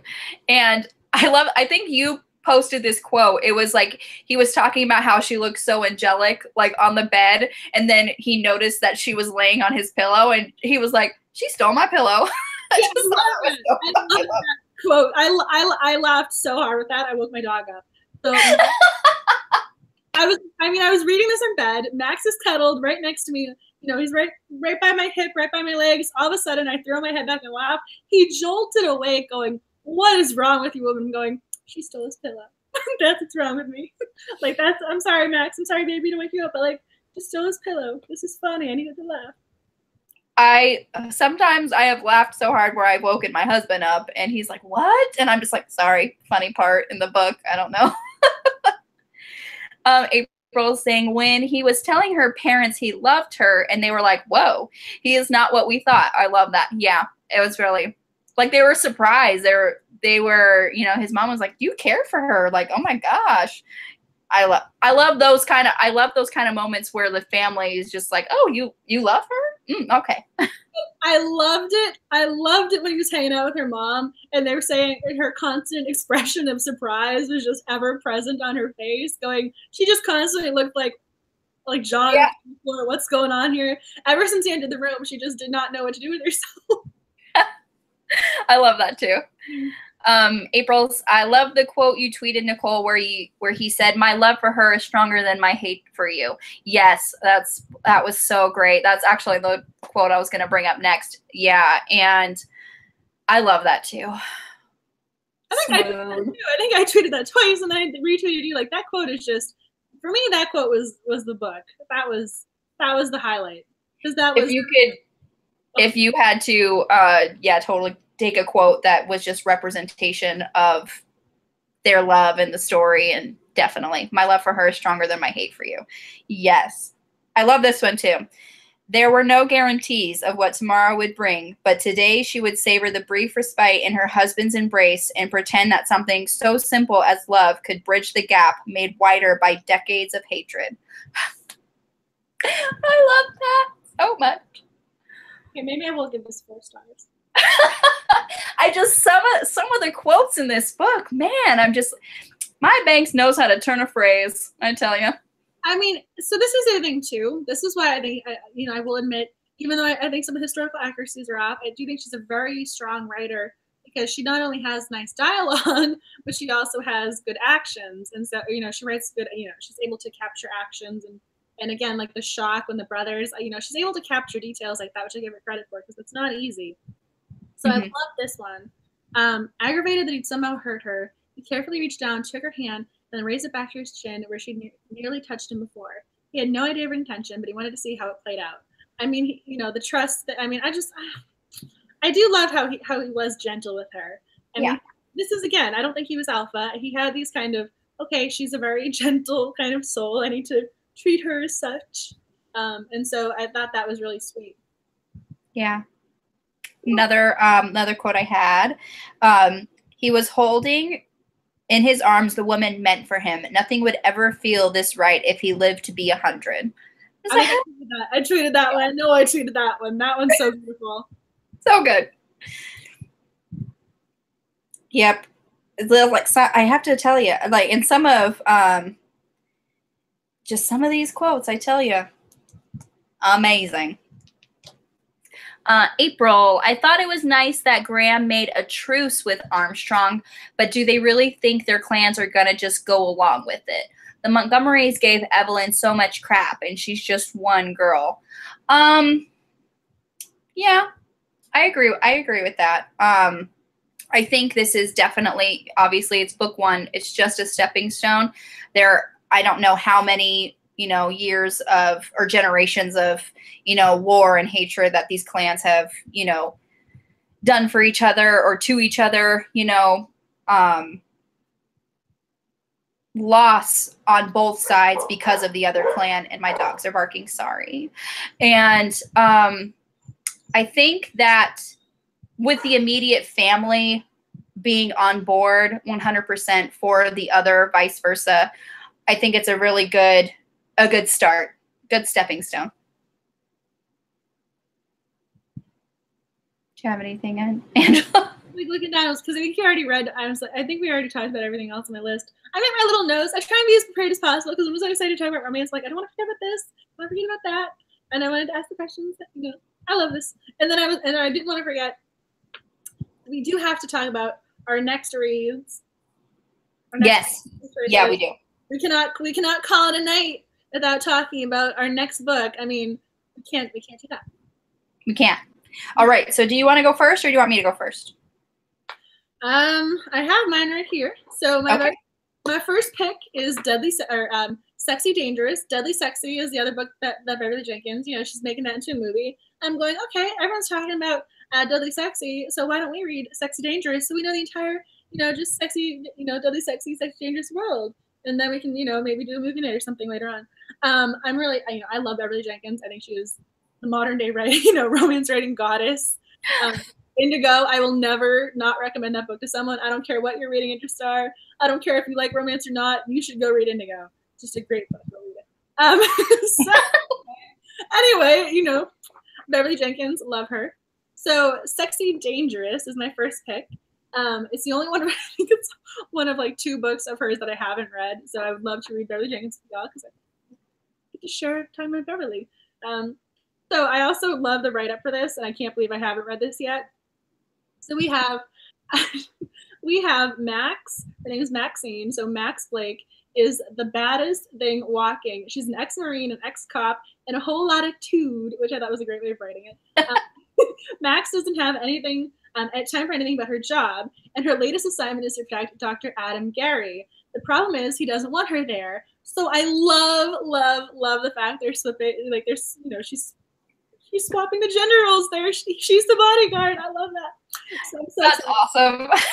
So Adam wants to focus on his work and not be distracted by this tall, sexy woman. Foiled a kidnapping attempt may have forced him to take an undercover agent into his household, but no one said anything about the agent being a woman, or that she'd be beautiful, or that she came with 2 monster Rottweilers. How is he supposed to concentrate on his top secret project that could revolutionize the world when all he can think about is her smooth, poppy-colored skin and those long, lean legs? I love that they're sipping in gender roles. I love that. I'm like, I want to read this. If we read this together, I'll be even more excited, but I want to read that book. Honestly, I think we just found our next book for next month, okay? Because that is amazing. And of course, like I want to read literally everything by Beverly Jenkins, and jealous that you got to meet and talk with her, and I'm still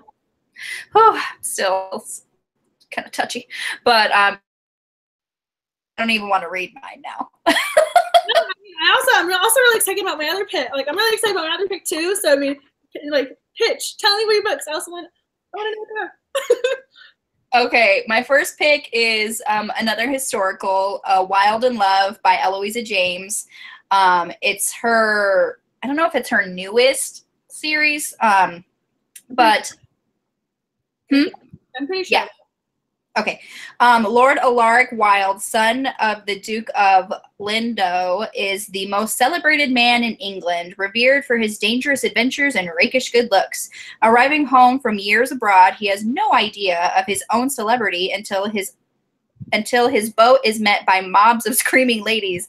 Alaric escapes to his father's castle, but just as he grasps that he's not the only famous but notorious, he encounters the very private, very witty Miss Willa. Willa presents the facade of a serene young lady to the world. Her love of books and bawdy jokes is purely for the delight of her intimate friends. She wants nothing to do with a man whose private life is flashed over every newspaper. Alaric has never met a woman he's wanted for his own until he meets Willa. He's never lost a battle, but a spirited woman like Willa isn't going to make it easy. It's this one. Oh, you have it! Yay! I just have it. I have it signed. I met her, and this is the if you guys have time, I live in Washington, D.C., and so the independent bookstore is Politics and Prose, and so they did a romance panel. It is so worth watching. They uploaded it to their YouTube channel. I can find the link and share it with y'all later. Down below in the description box. But she talked about this, and she talked about how they were, how he was the modern day celebrity, and it was great. And she talks about this book, and I love her insights, and I love her, and I have this, signed copy that I'm going to cherish. So this is, So jealous. I haven't read it yet, though, because the thing is, because it's signed, I don't want anything to happen to it, so I haven't read it. So I'm actually going to buy the ebook so that nothing happens to my signed copy, because, you know, this is precious time. You have to protect it with your life. Totally, exactly. I just love that, you know, even from the description of the book, I just know when I read an Eloisa James book, I'm going to be laughing like the entire time, because she just writes like her characters have like these witty, like snappy comebacks. And the dialogue in her books are just probably one of my favorite things about her novels. It's just fantastic. Latasha's book world I'm currently reading Wild in Love and she's liking it. Perfect. That's awesome. So that's my first pick. Angela, if you want to talk about your second pick. So I wanted to, I feel like we're on the same page. I didn't know if you were going to do historical, so I chose Secrets of a Summer Night, which is the first book in the Wallflower series by Lisa Kleypas. And so have you read this one? Sorry, go ahead. Continue talking. I love Lisa Kleypas, so I love, yes, everything. Well, because the thing is, I read them out of order. So I read Devil in Winter first, and that's the third book, and everyone always talks about that. Are you serious? Because I read Devil in Winter first when I first read that series.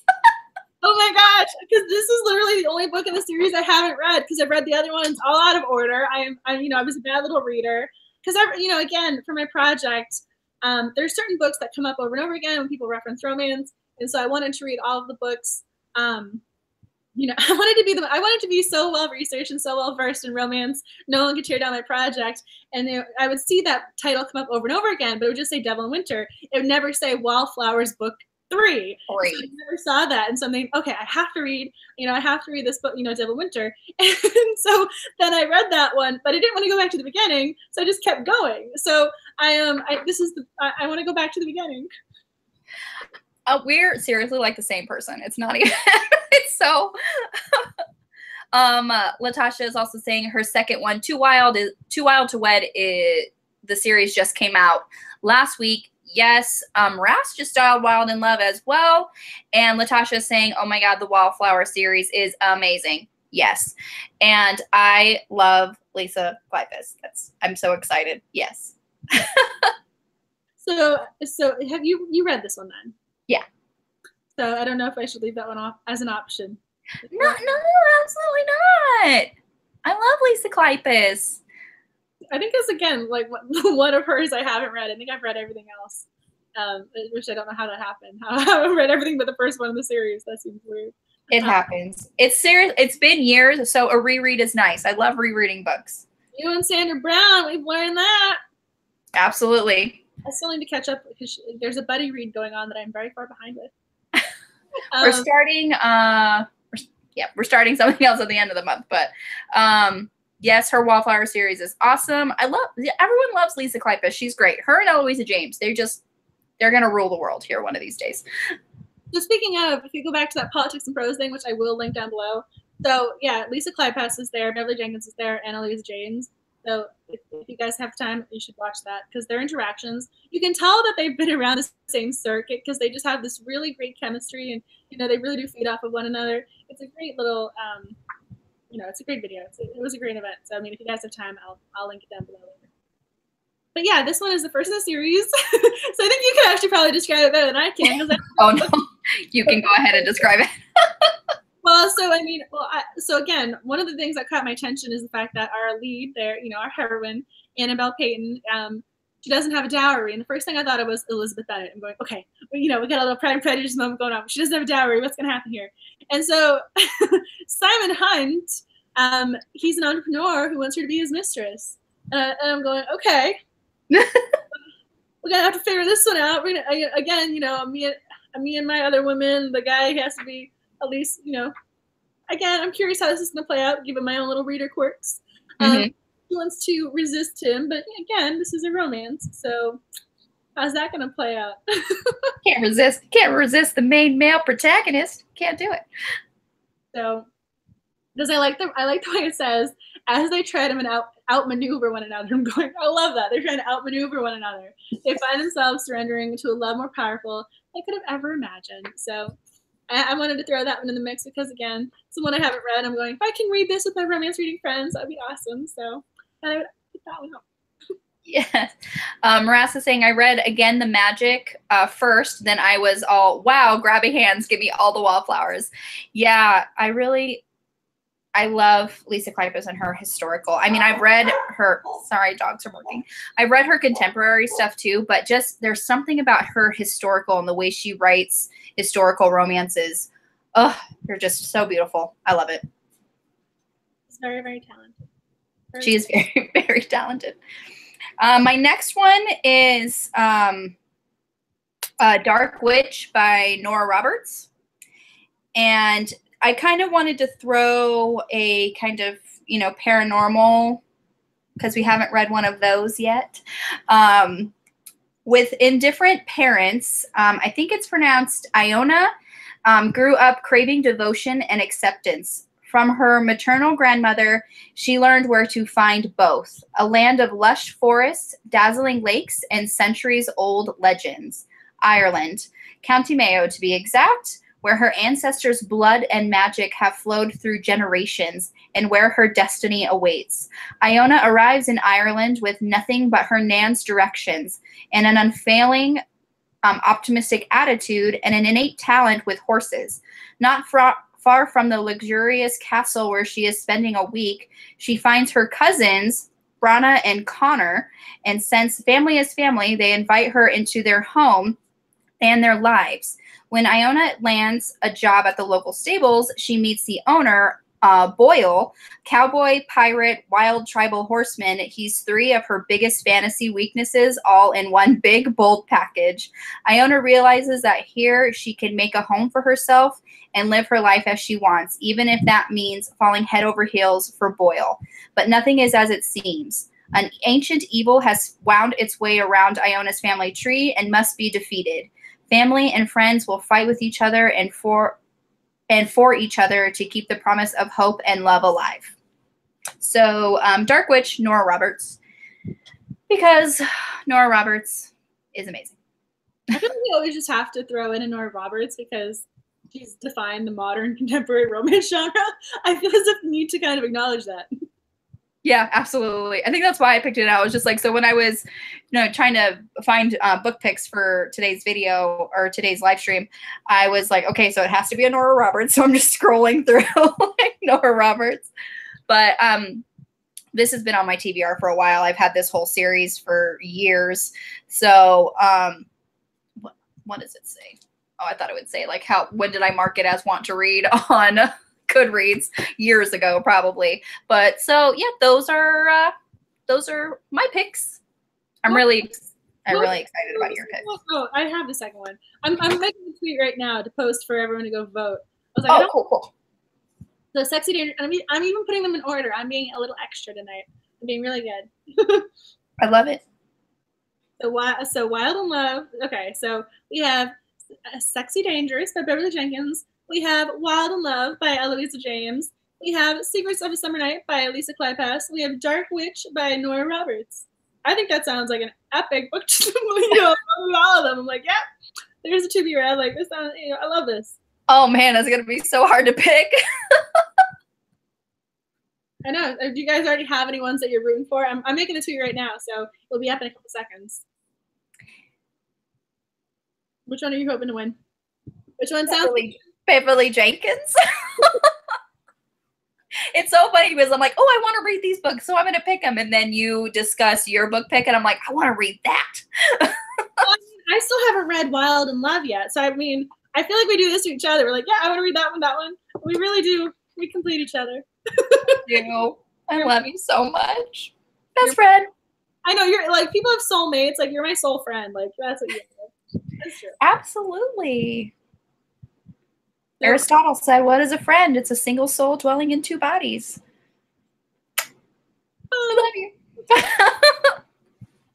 Well, I love you. You're the best. I'm keeping you. I'm just keeping you. I'm so glad I found you. I know, the power of social media, people, bringing people together. So was it Twitter or YouTube? I mean, I think it was YouTube first. It was YouTube first, yeah. Aw. See, you're worth joining BookTube. You were worth that. You're worth everything, all those hours of editing. Totally worth it. Hashtag worth it. Hashtag best of the night. How to spend your Tuesdays. I don't even know what's on Tuesday nights. I'm like Tuesday night's romance night. Like, doesn't matter what's on television. It is romance night. Romance. It's where you come to talk about romance.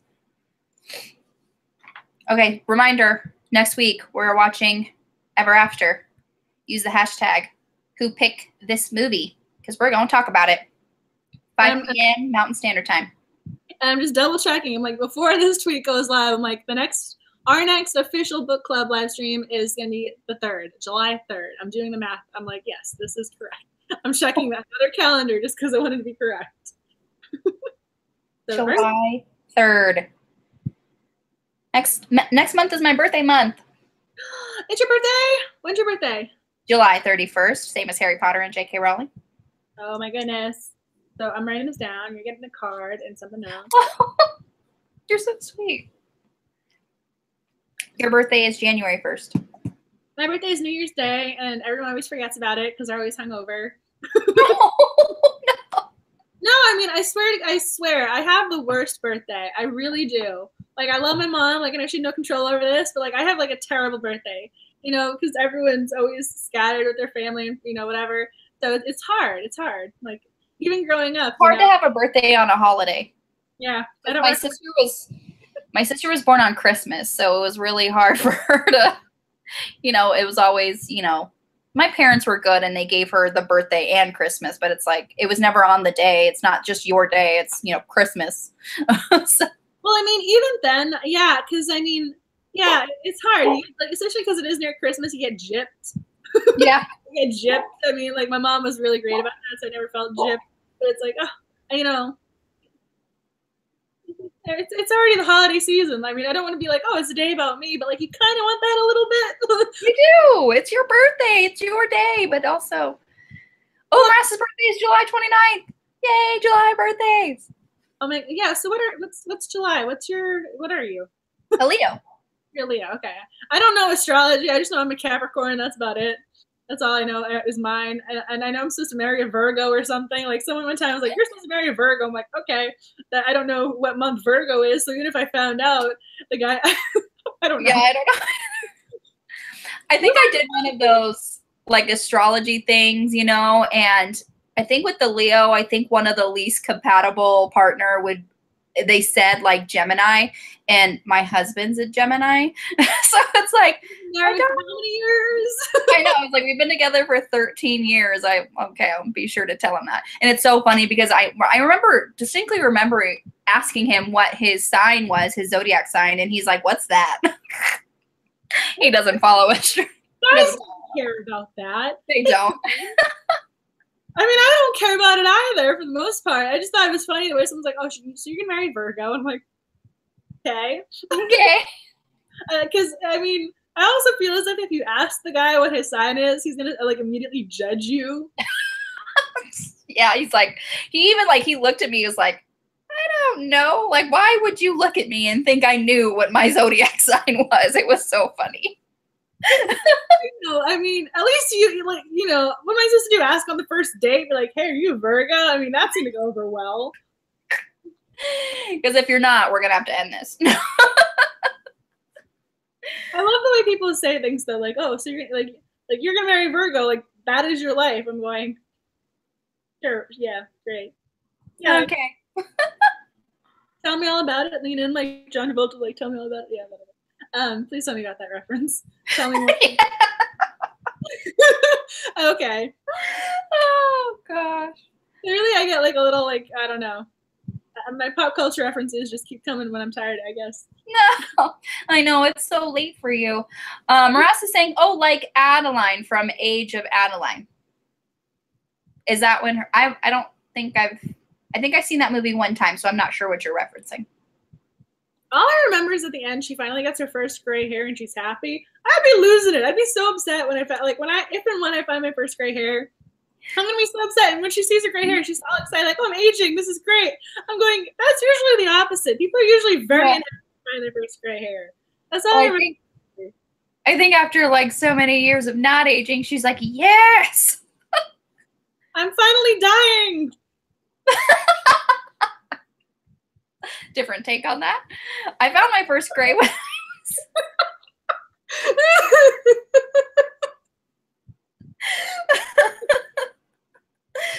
oh gosh. You literally almost like spit out your water. The timing that was so bad.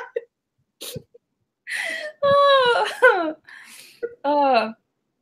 I was gonna say that I found my first gray hair when I was in high school. Oh my god. It's terrible. Yeah, I have gray hair already. Well, at least, I mean, I almost feel as if it's better if you find it when you're in high school because you're not going to be as upset about it. I mean, I'm sure. Like, I know I'm young. Yeah, like, I feel as if, yeah, you can kind of accept it a little bit more. You're like, yeah, I'm okay, I'm good. I'm 17. I mean, I feel like I'd be able to accept it more now. When it's going to happen, I'm going to be upset. Because I also have birthmarks. This is like a really weird comment. But I have weird birthmarks. I have like chunks of hair that are jet black in my head. Really? Yeah, so I mean, I have random little patches of jet black hair. Just random. That's cool though. My sister, she has bald spot. Like her birthmark, like it's like a bald spot on her head, and she hates it. She has like a little, like it's like a little birthmark, like up here, and it's just no hair grows there, so she gets very upset. That's funny though. No, I mean, I have like, that's why I got highlights, because it looked like I had random, like, it looked like I was showing a little punk rocker. Like it looked like I had little like black strips. That's why I got highlights. It evens everything out. That's awesome. I didn't know that. Because I'm naturally blonde. I'm naturally like 8 different shades of blonde. And for some reason, which I do not understand, like this would happen to me, the lightest blonde is at the bottom and the darkest is at the top. So it does not look right. So when you get highlights and you're like, just even me out, it works. Whereas otherwise, I look like I tried to do highlights and they just didn't pan out. It didn't work out very well for you. I look like I didn't understand how lowlights work. Or maybe, you know, if there is a guy who has a very funny sense of humor, he's like, yeah, we're just going to throw all the blonde on her and see how it pans out. Oh, Marassa saying, Adeline, her birthday is January 1st. Got it. From me to you, I've had white hair since I was 20. Yeah, earlier for me. But now I'm 33. I'm nearly 30. I'm going to be 29 in my birthday, so nearly there. And they're just laughing now. You're a leopard shifter in disguise. Leopard shifter romances. I love it. I love that. Oh, that just made my entire day. I love it. I love that is canon. That is what's happening. They're no longer birthmarks. You're a leopard shifter. Oh my gosh, that just because leopards are awesome too. Like, you know, if you're gonna make me an animal, like you're making me a cool animal. Oh man, that's awesome. I mean, because I have a very, I mean, people are like, oh, you, because they have this like very small sneeze. I was like, oh, you sound like a little chipmunk. Like usually whenever people reference me and animals, they're like, oh, you're so little and cute because I'm short. Like, oh, you're so cute. I'm like, I'm a leopard. I love that. Like, hey, I'm a fierce animal. Like you know, I have a spirit animal now. I love that. That is fantastic. It's like mic drop. Like, oh my god! I have a reverse birthmark. It shows up when I stay longer under the sun. Huh? That's interesting. Capricorn for the win. My birthday is January 9th. We have another Capricorn in the house. I'm not alone. High five. I love this is nothing to do with romance. We're just bonding now. We're just talking now. We're just bonding with everybody. I love it. And I'm a leopard now. I'm so excited about that. I mean, I'm so excited to actually be called like this fierce for like animal. That makes me so happy. I'm gonna write a shifter romance, and the main protagonist is gonna be Angela. It's gonna happen. Oh my gosh, I'm dying. I'm like, I'm wearing foundation, so I don't know if you can see how red I'm getting, but that's awesome. I'm always red. Oh, because it's 110 degrees here in Phoenix. But all right, does anything else that anybody wants to talk about? I did ask at the beginning of this video, but it might not have, you know, not a lot of people were watching at the beginning. But if you have any romance movie recommendations, please either at me on Twitter or DM me, because I would really like to know what y'all want to watch. I need some ideas for romance movies for the Who Picked This Movie.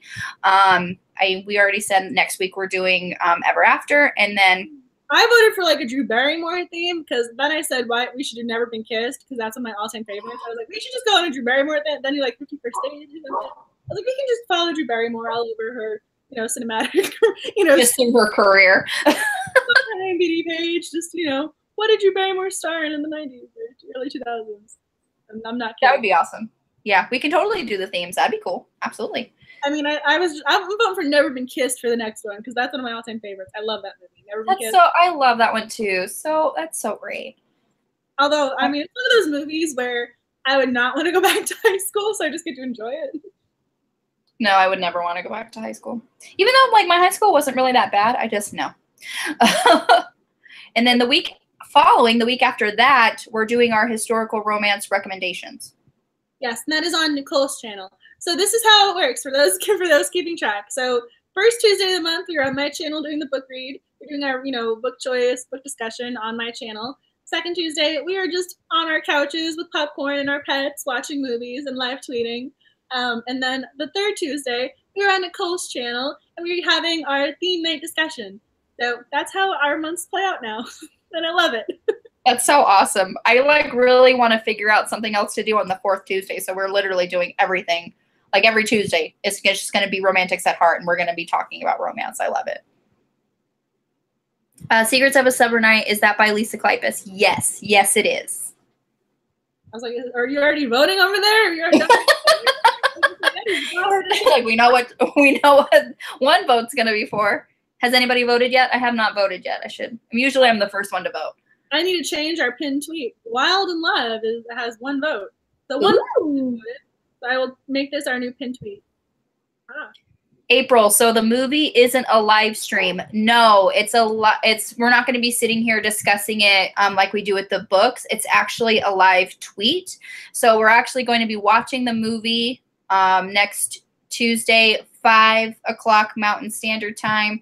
And during the movie, I just tweet my thoughts and everybody else tweets their thoughts and using the hashtag #WhoPickThisMovie. And you can tag me and tag Angela and tag the Romantics at Heart Book Club if you want to as well. Yeah. It's just how we're going to be doing that.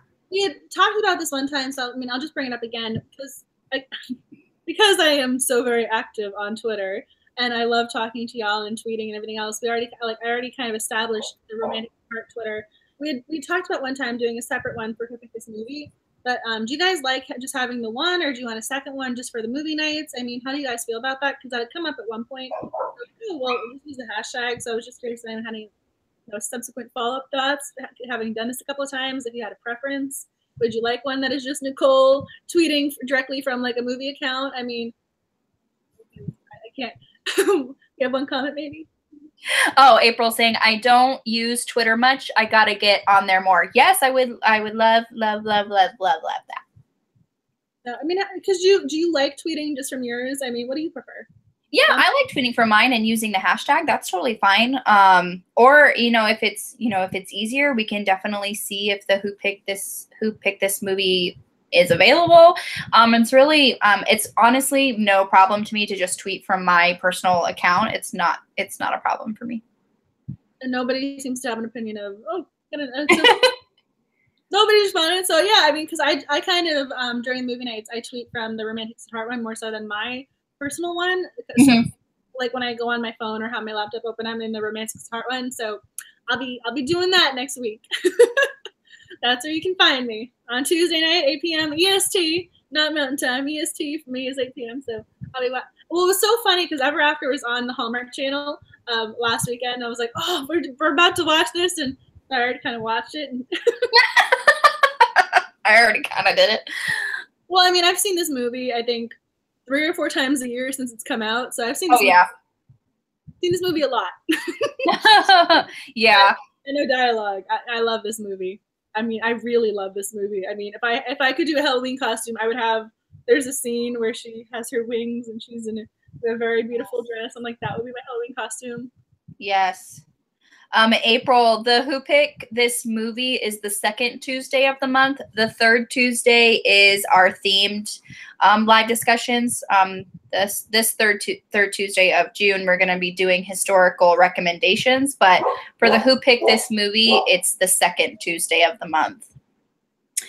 For me to you, hashtag would be more inclusive. Otherwise, it doesn't matter. I just need to work around kiddos as I'm on Eastern Standard Time too. So you're tired like I am. I know you're so tired. It's just been like a very busy couple of days, so I feel as if it's kind of catching up with me a little bit right now, where I'm like, oh, I wish I was a little bit more, energized, a little bit more perky. I mean, granted, I'm still awake. I'm still, hopefully, I don't know, engaging, entertaining. And here I am. The sun is still up. Ugh.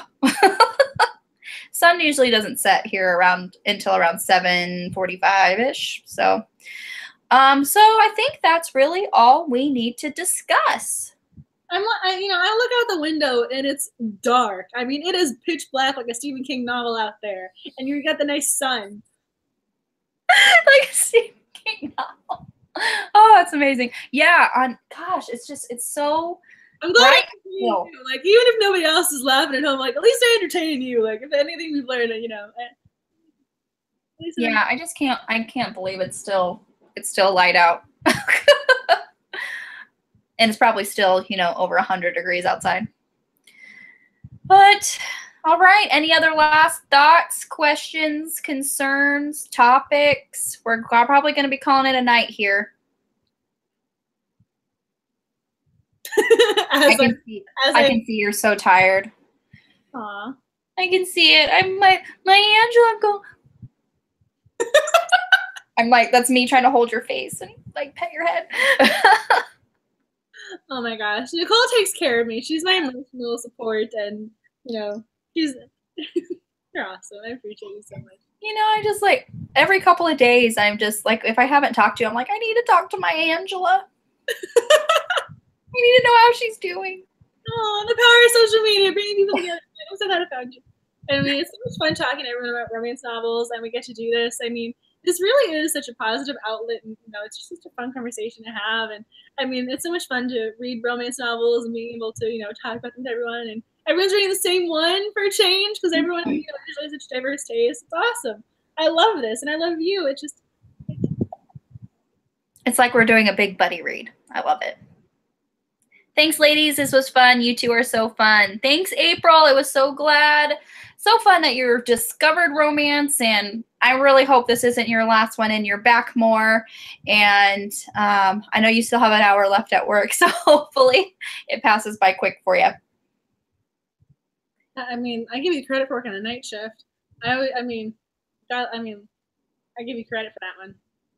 Yeah. I really don't know if I'd be able to get on that time schedule.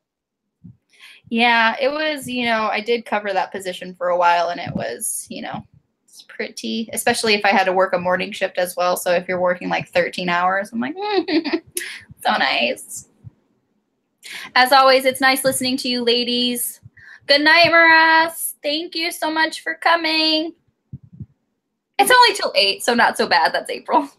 Yeah. Your office is open until 8. And people are voting, so I mean, that's something, right? Yes, go vote. I have to vote too. I have to take my own advice. Ooh, so far, 5 votes. Sexy Dangerous has 20%.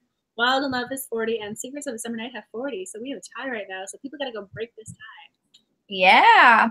All right. So Natalie, good night. Thank you so much for joining us. We're going to call it a night. I hope you guys have a great week, and we'll see you next week for Who Picked This Movie. I know. I'm so excited. I mean, you guys are so awesome. Just thank you so much for joining us and reading romances and talking about romances with us. I mean, again, best way to spend a Tuesday. I'm so appreciative of everyone, spending their time with us. It's just so much fun. I love this. You guys really are the highlight of, the week. It's awesome. So yeah, this is seriously like the best night. This is awesome. For me, good night. Good night. Thank you so much for joining us. Bye, everybody. Bye.